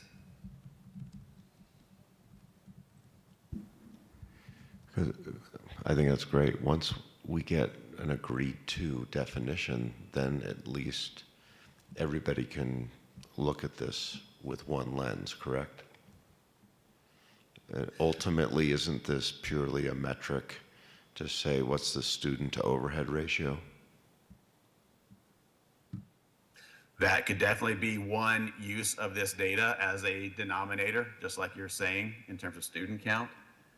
And that could also then, if we make that definition, we can mark that as we go forward, and we may be able to press back into history a little bit. Although our history, will have some difficulty as we've reorganized, our data to be more precise here in these last couple of years and moving forward. We don't always have the same level of precision looking back in history. But this is a pretty extensive piece of work. Isn't the ultimate rationale for doing it to try to make sure that we're in the best practice region of limiting our overhead?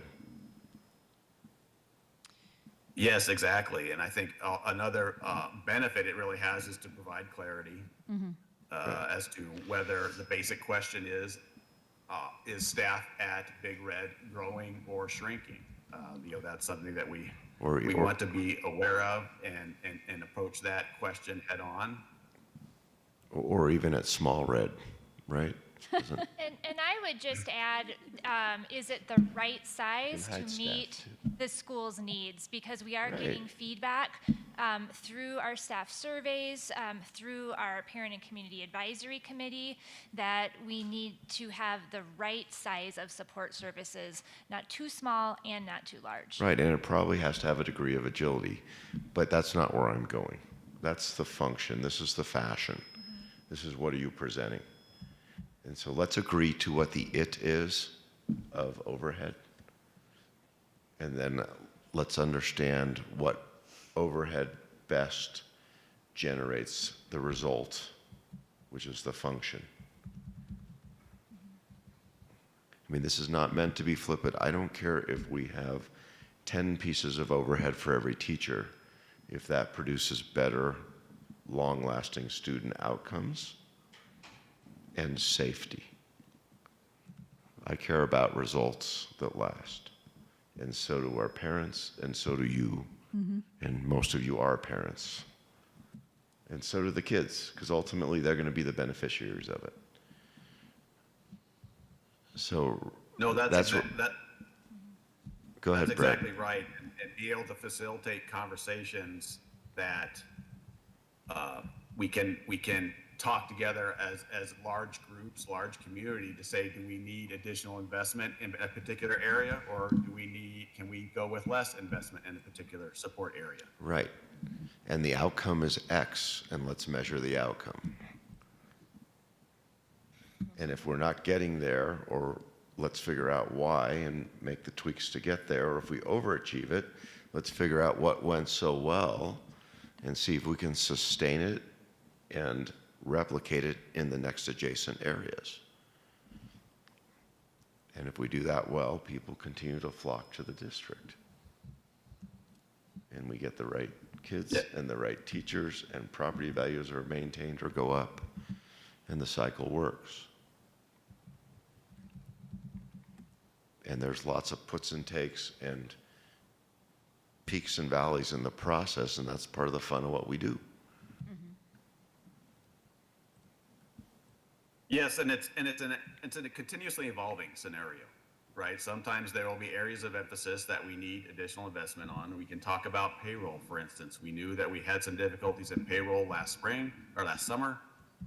We've put a lot of emphasis on that. We're getting it to a point where it has some now consistency, and it can hopefully return to kind of a baseline level of effort and investment, while we perhaps turn our focus to other areas where we need some improved focus and effort.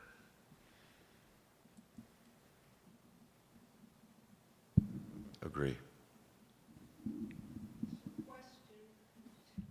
Patty has a question. So question, Go ahead. is overhead equal to administrators? Well, that's a great question, because that's kind of the heart of the difficulty of this topic.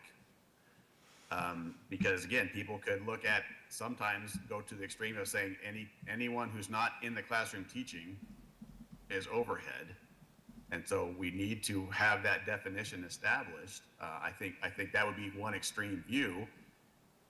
The view that I present here is a technical view, and that could be considered a different extreme, where it's just a technical definition instead of a more practical definition. So looking for that in between of things about things like instructional coaches. That's a really interesting topic to talk about in this regard. You could look at it either way. And so what way do we want to look at it? And we want to be clear that that is included or excluded when we get to a kind of a final resting point, if you will. I'm just thinking that people who are wondering about this, or what is it they actually want to know? Because I don't know that overhead or administrators gets at that exactly. You know, if we could come up with a very clear question that we want to answer, because I think people are going to, that even if we define administrator or define overhead, that may not be exactly what people are asking. It's like, I think what they're asking is,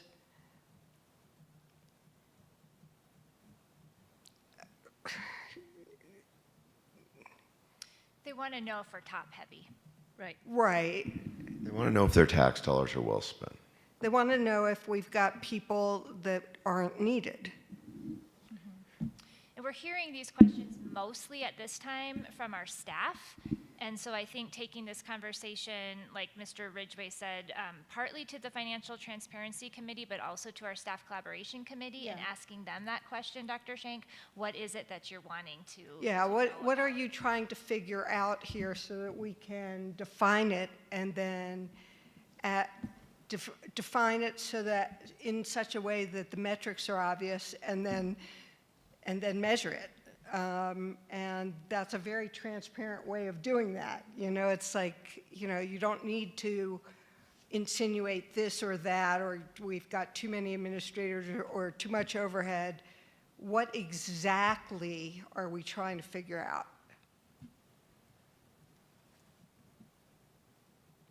No, it's a very good point, and really it's kind of the difficulty of this being, is this a point in time measurement, which it is in some ways, but really, where is this measurement also moving across time? Right. And which gets to the whole balance between efficiency and effectiveness that I think I've spoken of quite a bit. And so are we maintaining that balance? Are we getting quote unquote better in some regard? You know, so not only having a point in time, but measuring this across time will really give us good indication of if we're going where we want to go as an organization, as a community with the school system. And really, this segues really well into the next topic in terms of student-based budgeting. And so I don't want to jump there necessarily yet, but the connections between this and that topic are really actually really strong. Yeah.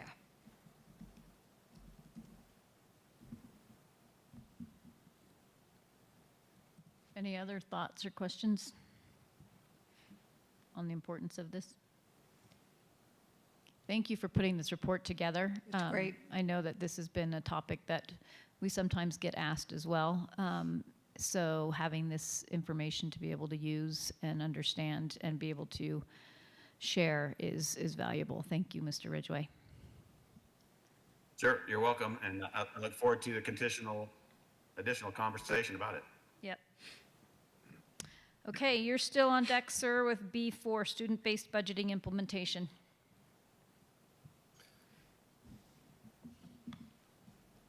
All right. As I mentioned, that there's a strong connection between this and that previous conversation we were just having, because the administrator conversation really has this impetus on, are we being efficient? Are we being effective with our money? Right. So this process of of student-based budgeting, of student-based financial management is really designed to tie off right off of that and move forward a conversation where we can identify how our money is coming in, which is also usually best measured on a per student basis, and then talk directly about how it is spent similarly on a per student basis. So a couple things I want to walk you through real quick just to anchor the conversation here. And you've seen this report before. This is the School Finance Act, but the only thing I really want to focus in on right now is this per pupil funding number of $11,060. That is projected to be our per pupil funding number for the School Finance Act for 25-26.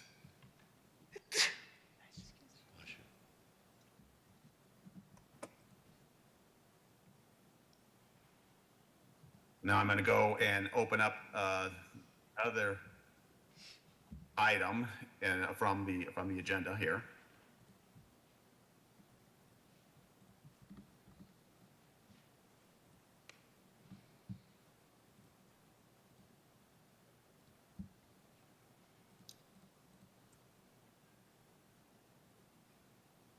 And so the process I've developed here is called budget normalization.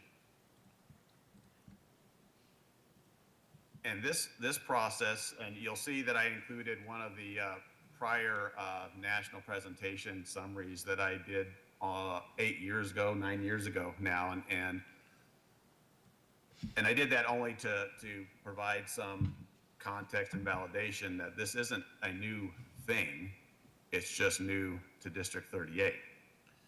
But the idea of having backpack budgeting, student-based budgeting, whatever, has been out there for quite a while, and this is how I've tried to bring it together for our use. And so as I zoom in here on this document that is about the normalization, I want to anchor you first on that per pupil revenue number, which is the same $11,060 per student. What I want to do real quickly is add on additional revenue side activity, whether there are additional revenue sources, so things like ECEA funding, impact aid funding, etc.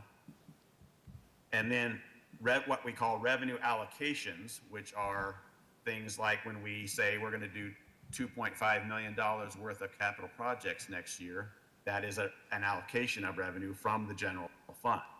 So it's not a spend in the general fund, it's a piece of revenue of the general fund that we move to a different fund and it can be spent there. And so that brings us down to a net resource available on a per student basis that we can then talk about how is the general fund budget going to be built off of that. Now, the next thing that I do is to identify what I have labeled here as indirect cost allocations. And I do this right off the bat not because it's most important, but because I want to kind of get it identified and get it out of the way so we can really focus on the school-based budget number. And I have these indirect cost allocations broken into two groups. One labeled as internal vendor groups and one as internal service groups. The difference between the two is that an internal vendor group represents services that we could, at least in theory, go out and obtain in the open market.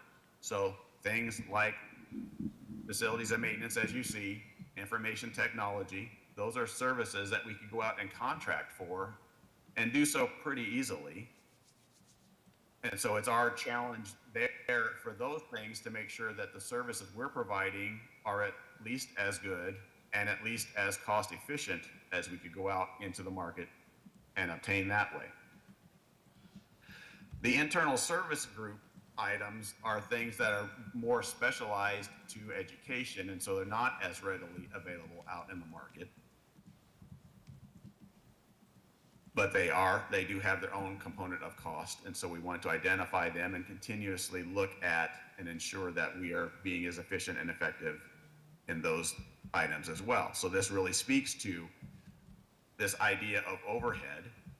Again, you could look at all of these items and, from one perspective and consider them overhead, but we do want to clarify that definition so that we don't just ball something up together for the sake of simplicity. Because if you look at an item like special services, this is a centralized special education here. There's the cost of outplaced services that we do with students located there. And so there are definitely some student costs, direct student costs that are part of it, but it's not part of any individual school otherwise. So that's why it ends up in this level. Mm-hmm. The point is, again, then to get down to this highlighted box that I call direct spend available to schools. And you can see that the percentage there is a 70% number. So that's basically saying that 70% of our total resources available are directly spent at the school level. And that's kind of a key number that I want to always focus on and make sure that we are maintaining that or getting better at that and not getting worse. The three data sets that I have in this calculation involve the 25-26 budget measured against the 24-25 original budget measured against the 23-24 actual results. And so just on that line, hopefully you can see that we went from 70.7% in 23-24, 70.2% in 24-25 budget, and 70.2% in the 25-26 budget as well. So maintaining that consistency, again, is kind of a key point that we can look at to know are we setting our schools up as well as we can. And I can spend a whole lot of time in this, and I won't. But what happens next is it's identifying differences between schools and making financial calculations about that so that we can keep one particular ideal in the forefront. And that ideal is that we want every student to receive the maximum benefit of their piece of per pupil revenue as possible. So if they happen to be in a building where a lot of special education activity is happening, excuse me, we don't want every student to be penalized and have them subsidizing that special education program in one building and having a benefit from a lack of it in another building.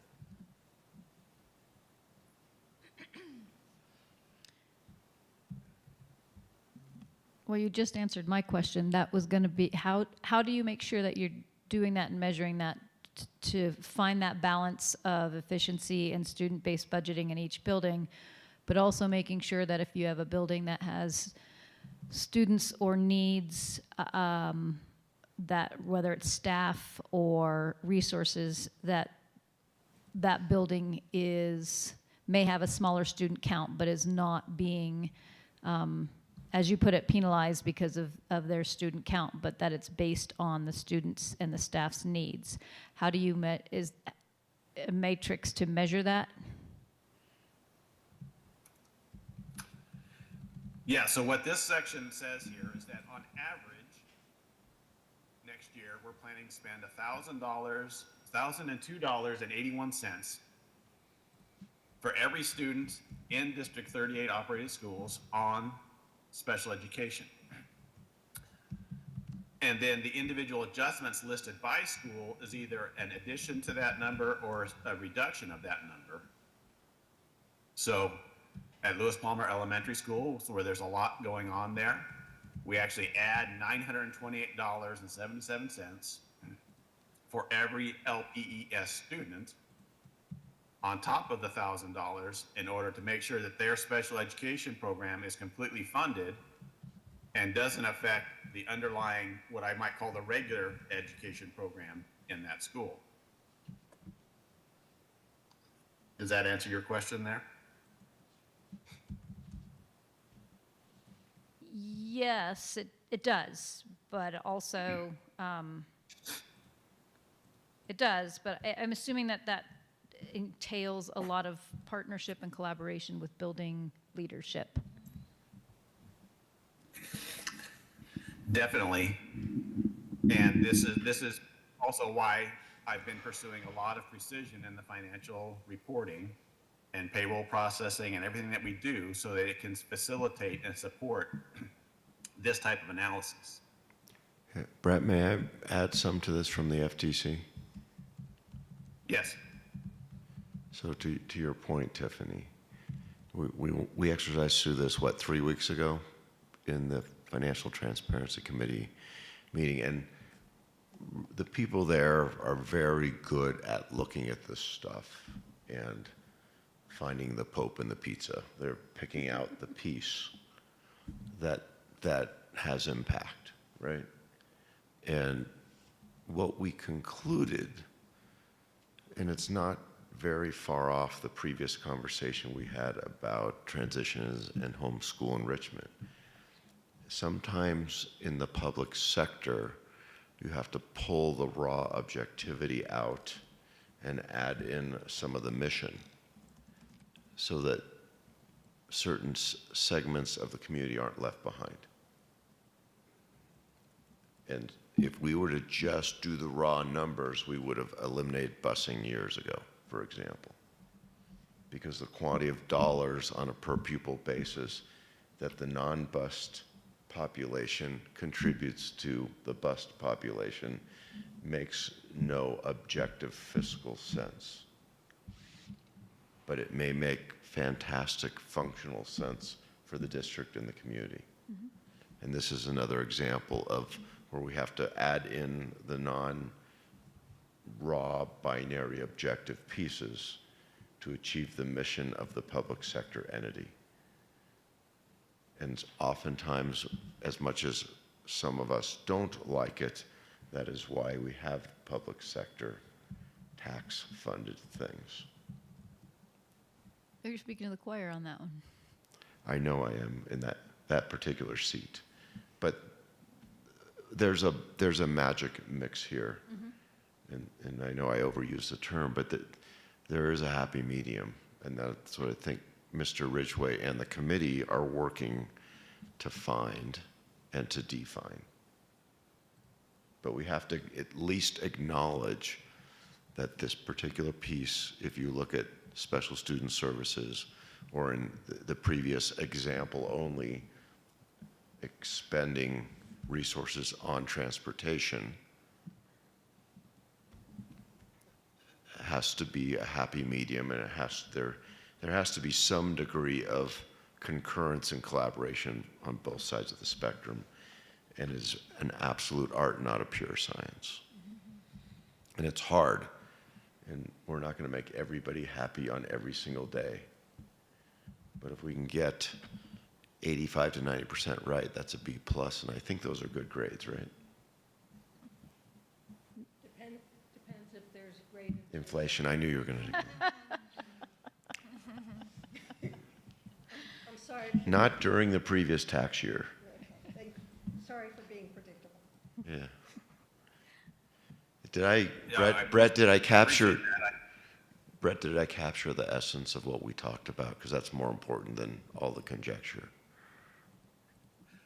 No, yes, I appreciate that a lot. And this process is designed to bring some of that objectivity to the conversation. So it's not just an emotional conversation. So we know how much every student is contributing towards transportation, whether they take transportation or not. And so reaching a point where we feel comfortable that, hey, this is helping those students and those families that need a service like transportation, and not costing students that don't use that service too much in terms of dollars, that's the balance that we're looking for. Yep. Another good example is if I scroll through this, and by the way this page is organized, this report is organized, is there's a set of per student calculations, And then you could put to the right side of that, here are the actual full dollar amounts for that. That's what the second page would be. And so if we go to each of the odd numbered pages here, we have the normalization categories by, in a student count or student per student based view, and then the full dollars next to that. But extracurricular programs is a particularly interesting topic for us in District 38. We have a lot of emphasis and a lot of pride, and we have a lot of success in extracurricular programming at the secondary level, but there is a cost to that. Basically, every student, every elementary student is contributing $246.57 next year of their PPR to support the secondary extracurricular programs. Now, again, my point is not to say whether that's right or wrong. My point is to say this is a real topic. It is a real distinction and difference between the schools, and this happens to be the amount of that next year. Are we good with that? And I don't expect us in this first iteration to really dig deep into that conversation. But when we do this again and again, I think it'll be a point where we can have a good informed discussion about it and potentially make an adjustment one way or the other, or say we like it exactly the way it is. So to be continued. This will be continued on a year-to-year conversation for sure. And it adds to transparency, correct? That is certainly my intention and hope, yes. Okay, so let me, okay, go ahead. I was going to kind of skip to the bottom here and just show you some of the tangible results, or what the formulaic results from this. Because this might be something that you're then hearing about. So I know when I'm zoomed in like this, we can't see the headings here, but this column of bolded black numbers here towards the right side is the 24-25 current year budget number on a per student basis by school. And so you can see, for instance, there 794918 is the Lewis Palmer Elementary School number. And then over here to the left side is the projected 25-26 number at 817155. So an increase between the two of $222.37. Now, what this process will do then is reveal what have been some of the historical imbalances between schools. And you see that most significantly at the Palmer Lake Elementary building. And that's why this has been such a topic of our conversations in terms of capacity and student count and such. But Palmer Lake having a budget of $8,562 this year, and this process would suggest them going down next year to $7,416. So that would be a dramatic change, which is why we're not going to break anything and don't want to just flip that switch and say, now you're at 7,416. We want to work with that building and that leadership and even the staff and talk about the issues and figure out how we can move ourselves in a direction that puts them more in a proper scale relative to the other elementary schools in particular. And so that's what we're doing in this 25-26 budget process. When I first introduced this last year, I just had some rough numbers, and I said, this is where we will be going and what it will mean, but we're not going to do it and break anything. This is the year, then we start taking some steps in that direction. Okay.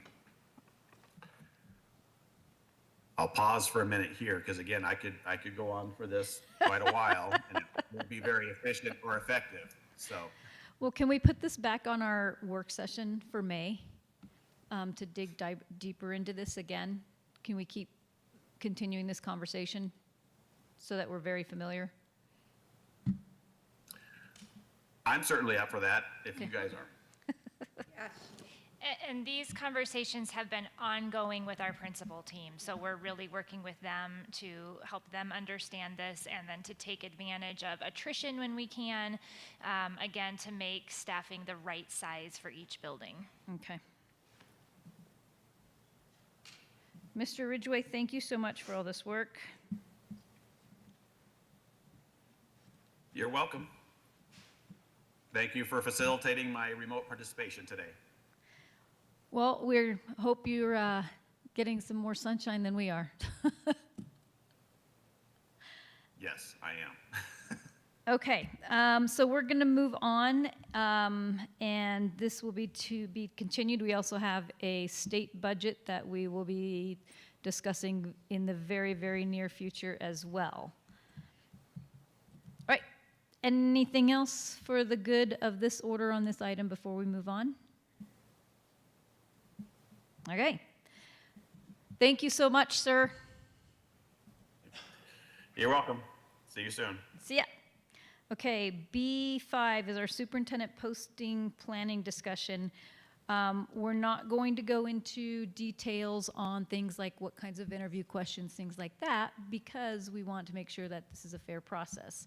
But Ms. Welch, we're looking at, when we were looking at this, how is this similar to when we do a principal's posting? And we had I shared some information, some documents with the board for you. I'm sure you guys did your homework on it already, on the posting that we did previously, a potential timeline, and wanting to make sure that we are honoring that our stakeholders, especially our staff, wants to make sure that their voice is heard in this too, and making sure that this is a legal and fair process.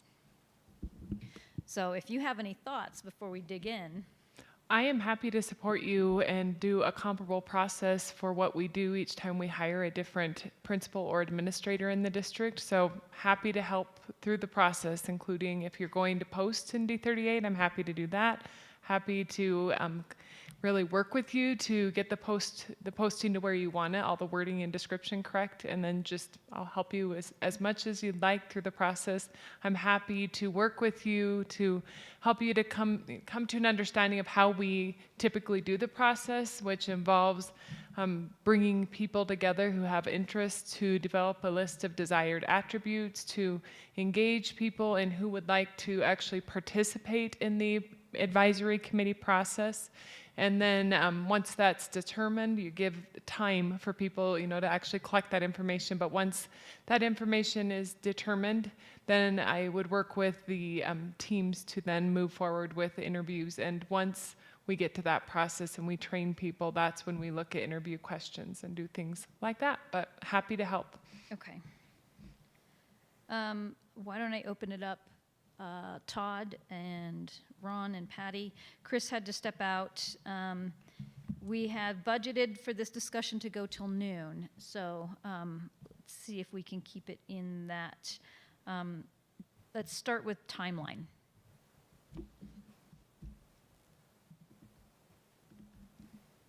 Patty? I have no issues with the timeline other than can we get it done in this period of time? It just seems very condensed. Okay. When you say in this period of time, can you clarify what is this period of time? I don't have the document. April 14th through May 5th. We're going to put it up on the screen too. Yeah. Thank you.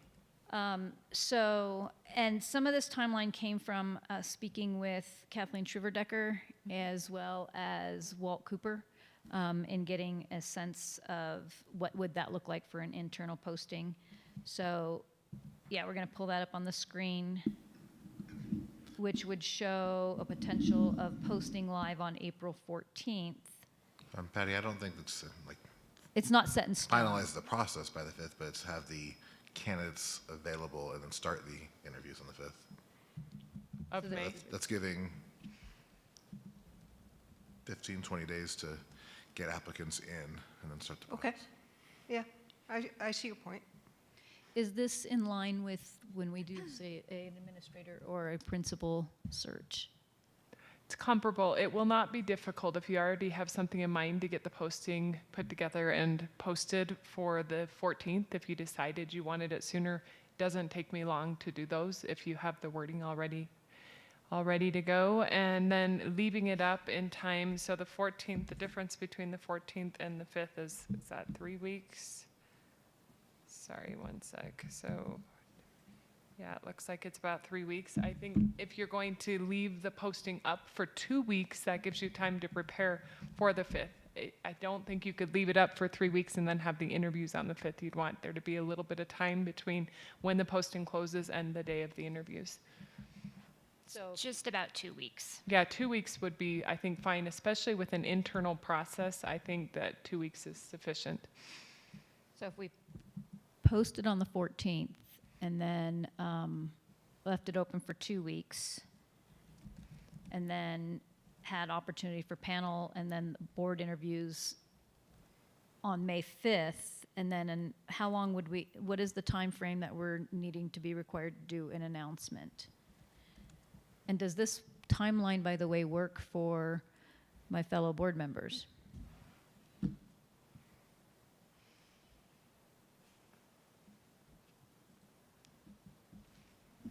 This is absolutely total dialogue discussion, jumping play. This is a springboard. Is there, oftentimes it's valuable when building a time schedule to look at the end result, which is there a particular date that the board would like to have a candidate selected, provided there is one available, obviously, and begin? And then we can work backwards from there. So the board meeting's on the 22nd of May. Is that the day when you would like to make this decision final and vote on it? I think that's what we talked about, is making sure that we had this done by the end of the school year.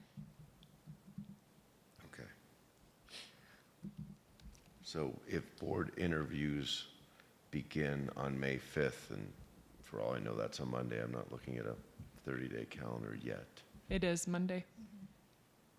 I had a 1 in 7 chance of getting it right. So that provides almost 3 weeks for multiple interviews. I mean, typically, when you have, unless it's a well-known entity, when you're doing a senior level hire, that individual should be seen in various venues on various times by whomever the decision makers are. And I'm not sure if that's necessary here, given that's internal, but it would appear that 2+ weeks is plenty of time to achieve that goal.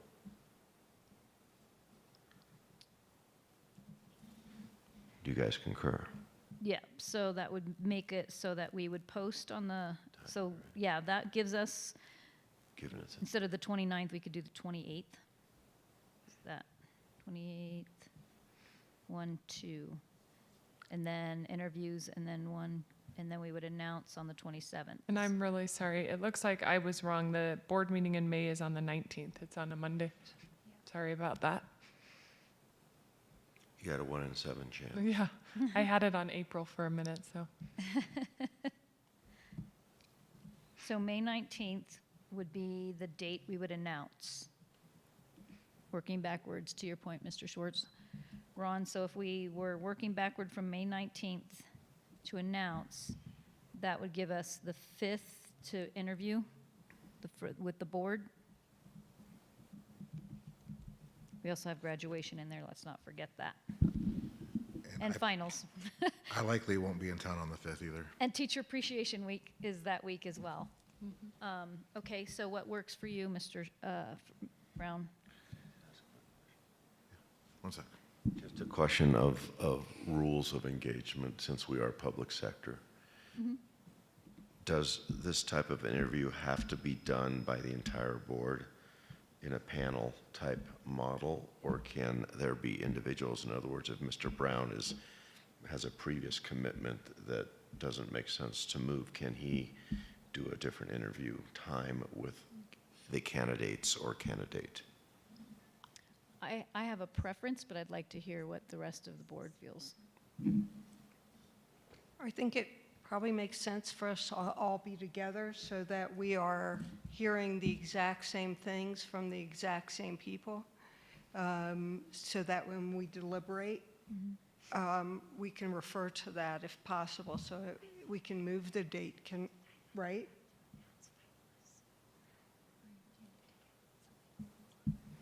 Can I interject something Yeah. quickly, just as a reminder to the board? Yep. If you have an interview of all the candidates in a public setting, then the board is able to meet privately with the candidates following that public setting. Like what we did before. Otherwise, unless you've had a public interview, you cannot meet privately with the candidate on the fifth. Well, I'm just looking at the calendar. I'll make it a point to get back the evening of the 5th, so we might just lose that one day. To Vicky's point, that's how we did it before too. If you recall, we did the public interview. We have a work session scheduled for May 6th, Right, so I'll be back in time for that. I'll make sure. so you might be able to use some of that time. Would it, so we have the staff appreciation breakfast at which school are we at on that day? I don't think it said which schools yet. Okay. They all just said hold.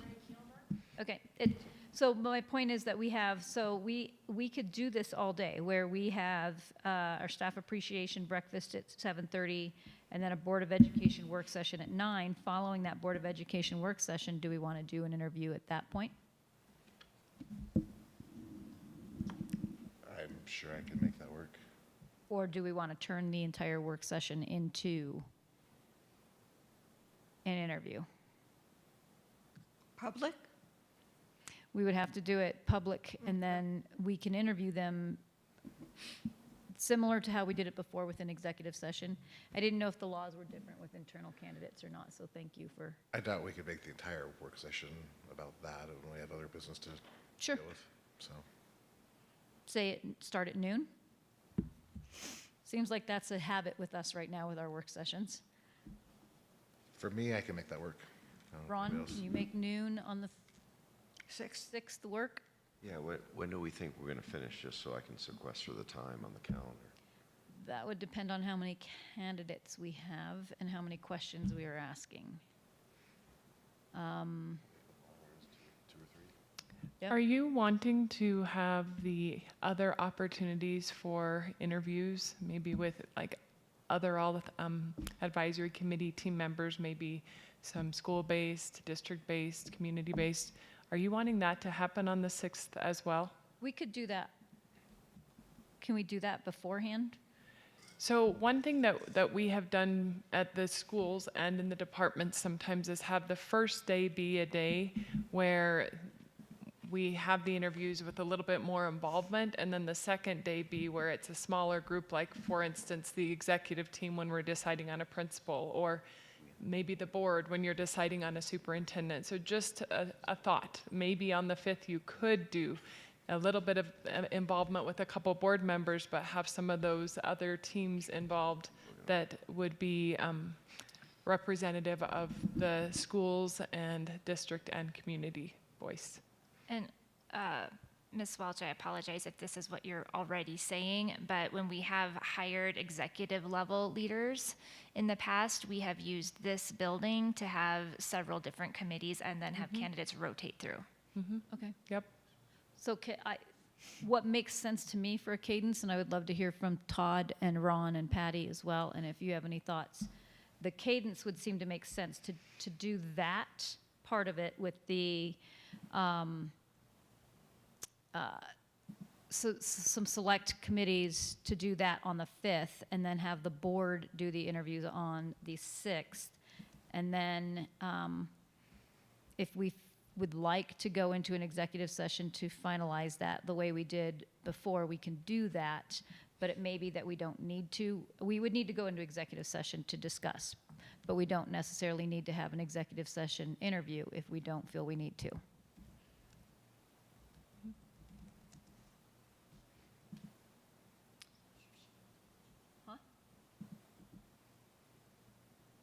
ask a clarifying question? I'm just trying to kind of track, so you're considering right now that we proceed with the staff appreciation breakfast at Kilmer on May 5th, and then somehow throughout that day, maybe we've had committee interviews of some sort here in this building. Yep, And then on the 6th, you would have your regular work session? yep.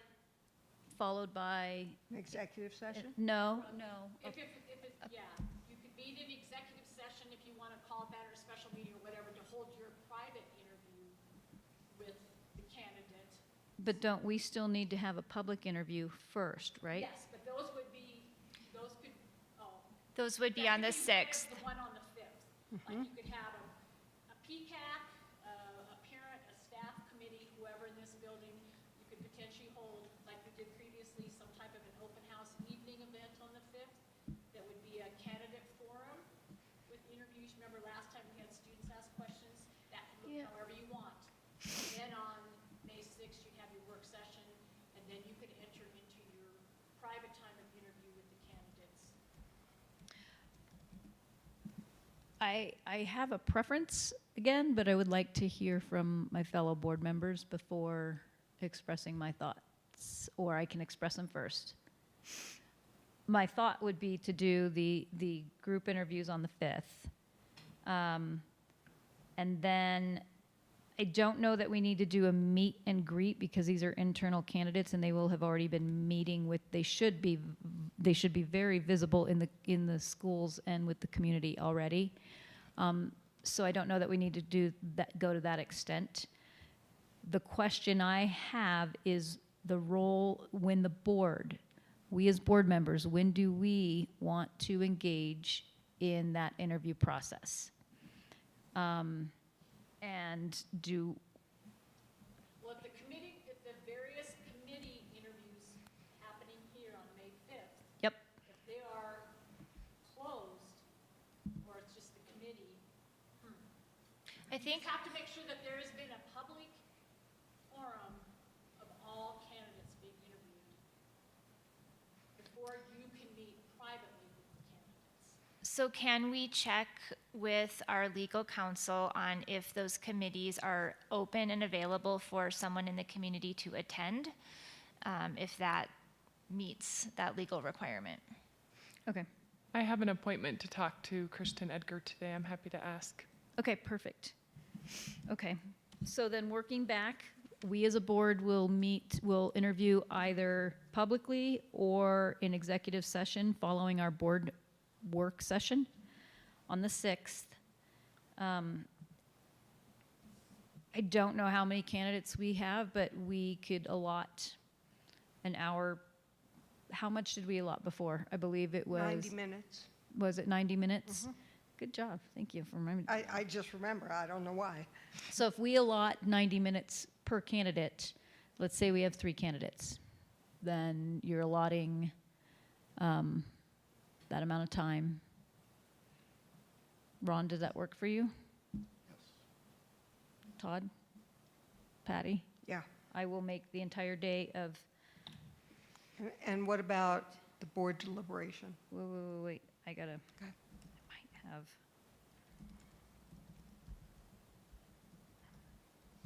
Okay, so then working backwards from there, I do have, okay, I'm good. May 8th, I am not good. All right, so we've got that calendared in, working backwards. So that would mean we would need to your point, Ron, work backwards 2 weeks. So then we're back at the 28th, April 28th, for when we close. 1, 2, and then working back 2 weeks, that's the 14th. Does that sound right, Alicia? Yes, Okay. I think it could even close on the 25th, but Okay, that would be 2 weeks worth okay, of time. okay, perfect. So we will post on the 14th. Now you need the qualifications that we're posting, right? That would be great, thank you. Okay. So are we good to move on to qualifications? Yes. Ron? That'd be lovely. Okay. Next up. Vicki, would you pull up, please? So there's two sets of qualifications we talked about. Some of them, again, came from what was gleaned from our retreat from Kathleen Shriver-Decker. The other one is the straight, what we posted, and I used Chalkbeat as the prime example because that was just the public one of those were the qualifications that we had identified that Jacobson and McPherson had posted. So this is one. Ron, I saw you wanted to add to this as well. We can go through that. Which I'm pulling up right now, sir.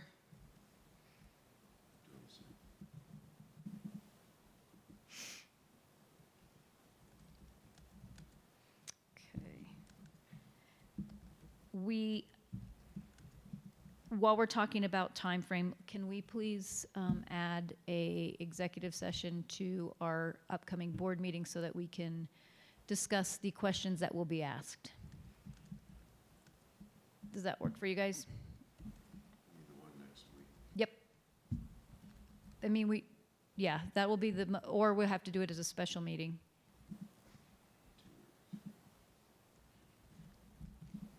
We can do the exercise we did before where we just submit our questions and then check them off the list in a quick executive session.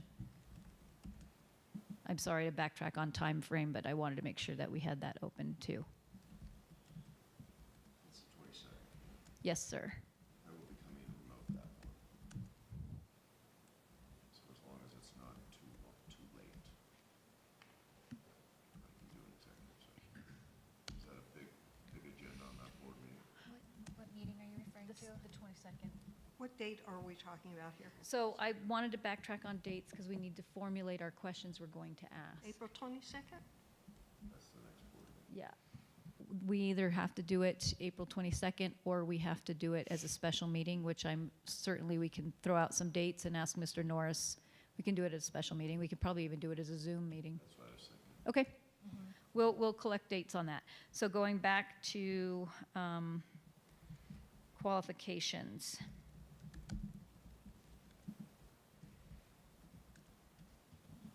One of the things I was thinking of is to align, that there should be some alignment between performance review and qualifications. That we can pull them from there. Will you clarify just a little? Right. So the last time we did a performance review, we used a specific form. Okay. And I'm not sure where that form comes from. CASB. And I believe we have a copy of that. Perfect. Right. So it should come directly from there. Thank you. Would it simplify this process if we defined what we wanted, what characteristics we wanted the superintendent to have, and therefore qualifications would be a subset of it?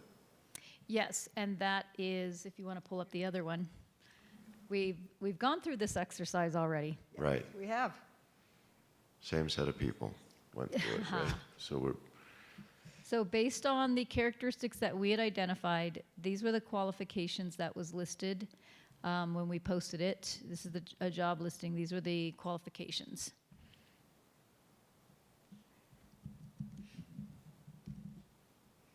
Send that to you.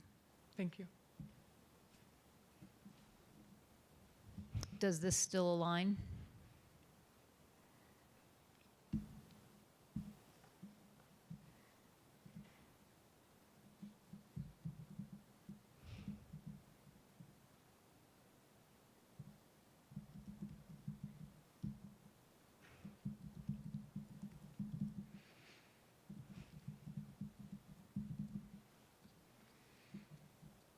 Do we want to put in there that the board seeks an inspirational leader who demonstrates the capacity to improve without disrupting. Yeah. Okay. And I was thinking also about someone who is collaborative and participative.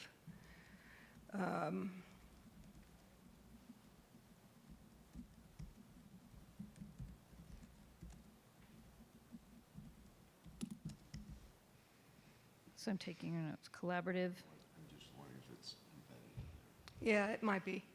I don't see it. I don't see it either, though. Actually, it's if you look at the third bullet point from the bottom, I think we might. That one talks about as an opportunity to separate urgent from importance. Because well, it doesn't. It doesn't. That's what I'm getting at. No, that's really about a time management. Yep. And how do you prioritize what you're doing on a daily basis? Maybe that ought to be rewritten. How many, what we don't have in here is minimum or years of experience in certain spots. But those are qualities on this one, not, Well, this was what was posted. yeah, but my point is, we went back to this document to say, what does Mr. or Mrs. Wonderful look like from a personality and experiential and professional attributes standpoint, right? Not what are their, what's do they have on their resume in terms of what they've done. This is more about whom they are. And all I was trying to do with my thought or comment was, it gets very easy to say what qualifications you want once you know what your mosaic looks like. But if it's overcomplicating it, then let's just keep moving on. And it sounds like it's beginning to.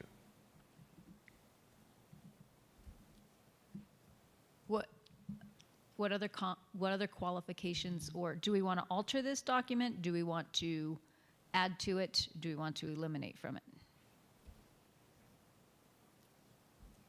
Again, the only thing I would add to it is something about being an improver versus a disruptor.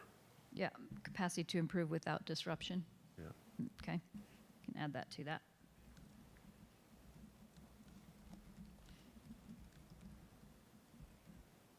One of the suggestions was comprehensive communication and conflict navigation skills that have yielded lasting quality results.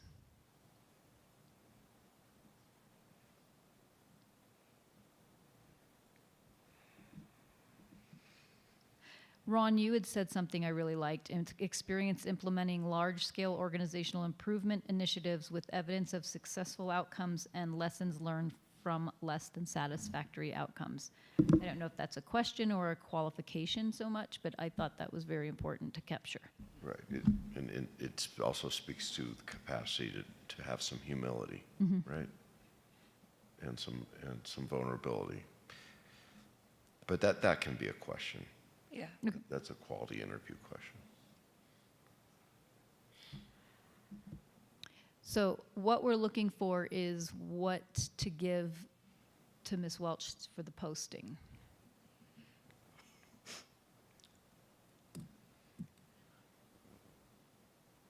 So this is pretty comprehensive.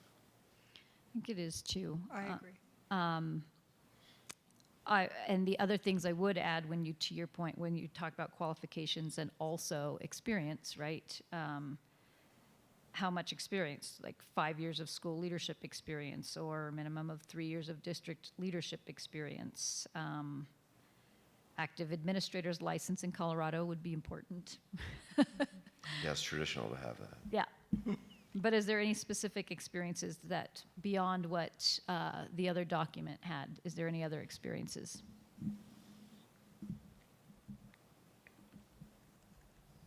And I feel comfortable talking about this openly because this is what's going to be on the document anyway. Yeah, thank you, Vicki. Nope, you got it. You got it. No, it's So not. I think we need to include the word enterprise in there. Yeah. Can you explain that?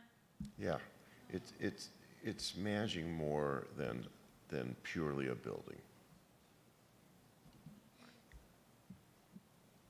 Where did you have that? It's managing the dynamics of multiple entities at the same time and knowing that the decisions one makes can have, as you mentioned, unintended consequences or collateral damage. Doesn't mean you don't do it. It means you understand that it happens. You do it knowing. And you're ready for managing the collateral damage, the fallout, the unintended consequences, etc. That's when an enterprise leader has lived through and experienced. Right.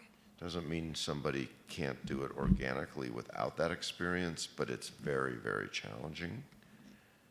And all of us have, from some that have had enterprise experience, have at some juncture migrated from non-enterprise to enterprise experience and bled that wound, yes?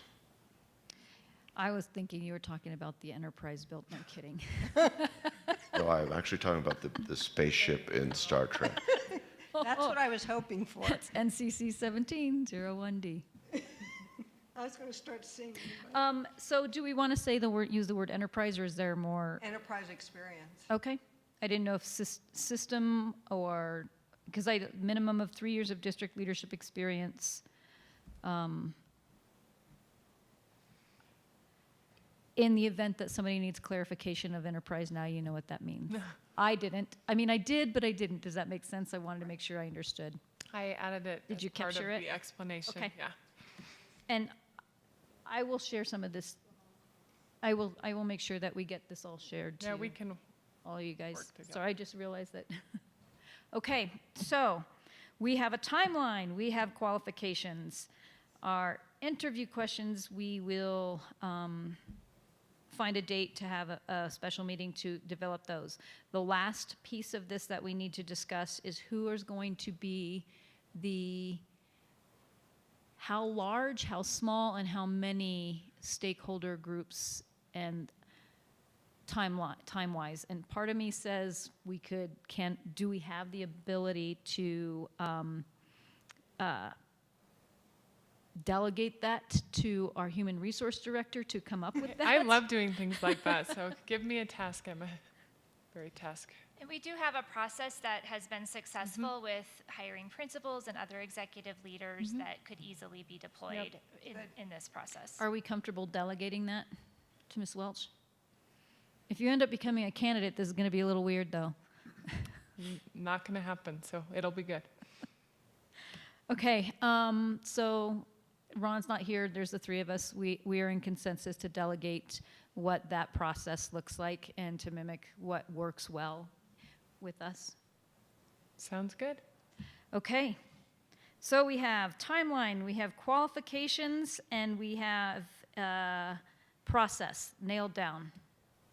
Just one thing I wanted to add is if on the 5th we are doing the committee interviews, we will need to come up with the process for them as well. Typically, we have a training process that is involved. We have them involved in helping create interview questions. Okay. So that could be done maybe separately from what the board does for their interview, but I can work with you guys on that. Okay, that works great. That sounds awesome. Also, the other piece for edification for the board, I have had attached also the stakeholder feedback summary report from what our stakeholders were looking for in, and that instead of reinventing the wheel, we're just going to use that information as our guidepost, which really did match these qualifications that came up as well. And so that could be used as your guidepost too. Yeah, sounds good. So rather than starting from the beginning with the collecting information or desired attributes, maybe we share that document. This is the desired attributes that were determined last year, and now we are looking for some committee members that are representative of our LP school district community. So I can, Okay, yeah. we can work through that. Yeah, we can work through that, and I certainly am not, I personally, as one board member, am not opposed to if there's an attribute that was missed or not captured properly, that it's reemphasized or captured. Okay, team, anything else that this is important, so what are we missing, or what have we not covered, what are we missing and not covered, or what are we overthinking?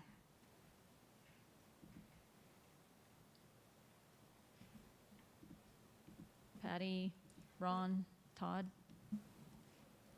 I was just thinking of one thing to add is the ability to handle a very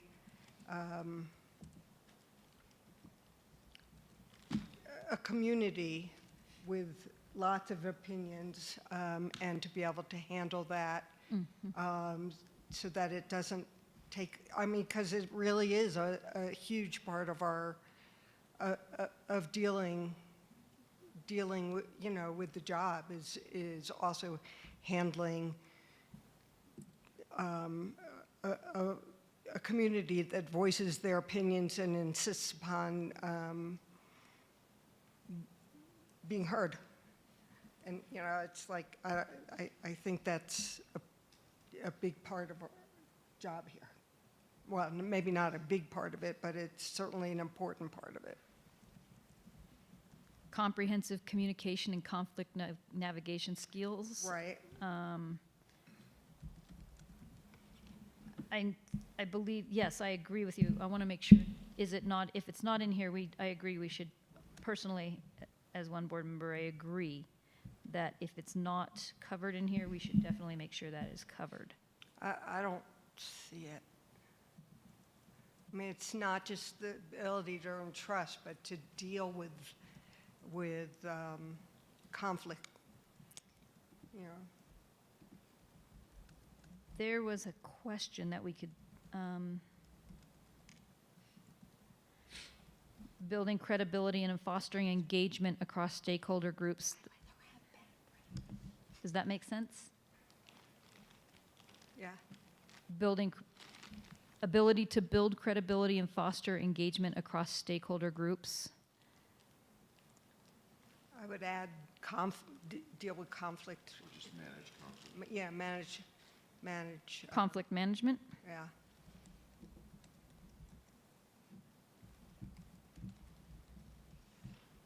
Okay.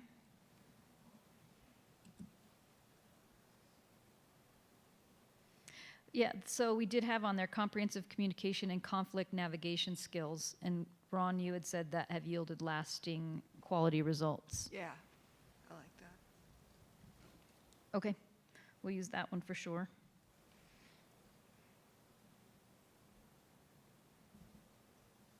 Demonstrated, or just the ability.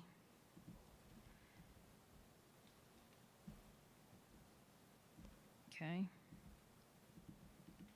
And we will get these emailed over as well.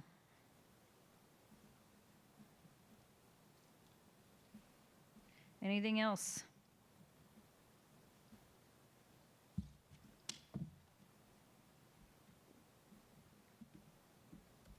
No? Should we email questions? Yeah, let's start off. Interview questions, and I'd like to recommend to my board members that we use the interview tactic of tell us about a time when you, as opposed to just answers to questions. Okay, yep. If you want to email those, do not email them to the entire group. If you want, if anybody, let's just all email them to Patty, Okay. our board secretary. Okay. And then when we find the date that works for Mr. Norris and all of us to do a special meeting to go over those and finalize and firm those up, and you'll work on the committee part of it. Mm-hmm. Okay? And I'm happy to use my Zoom meeting stuff for us to do that. Okay. For the purpose of clarification, when I am just getting everything ready for the posting, wanting to make sure that the board has eyes on it, do you want me to just just email Patty, or do you want, how would you like No, me you to can approach send that? that to the whole board. Okay, Yeah. thank you. Just for our FYI, we'll make sure that we're not having a discussion with you. Okay, I will not talk to you. Okay. Anything else for the good of the order on this? Do we? In working with you, Alicia, that's how I can get the content that we can share with everyone as far as process. Perfect. Yep, no worries. You and I will be working on a lot of this together, so, yes. So, okay, so do we feel good with, we have a time, we have our qualifications, we have our process, and we're ready to have this go live on April 14th? We good? Nods? Affirmative? Okay. All right. And don't forget about graduations and teacher appreciations and budget, and it is going to be a fun April and May. It's school visit today at Bear Creek. And thank you. Don't forget, we also are visiting Bear Creek today. 3:25. Yep. Where's PCAC tonight? We are at the middle school this evening. That's what I thought. Okay. And PCAC is at the middle school. I will not be in attendance. I have to pick some folks up at the airport. I have had a family emergency. So Patty is soloing PCAC tonight.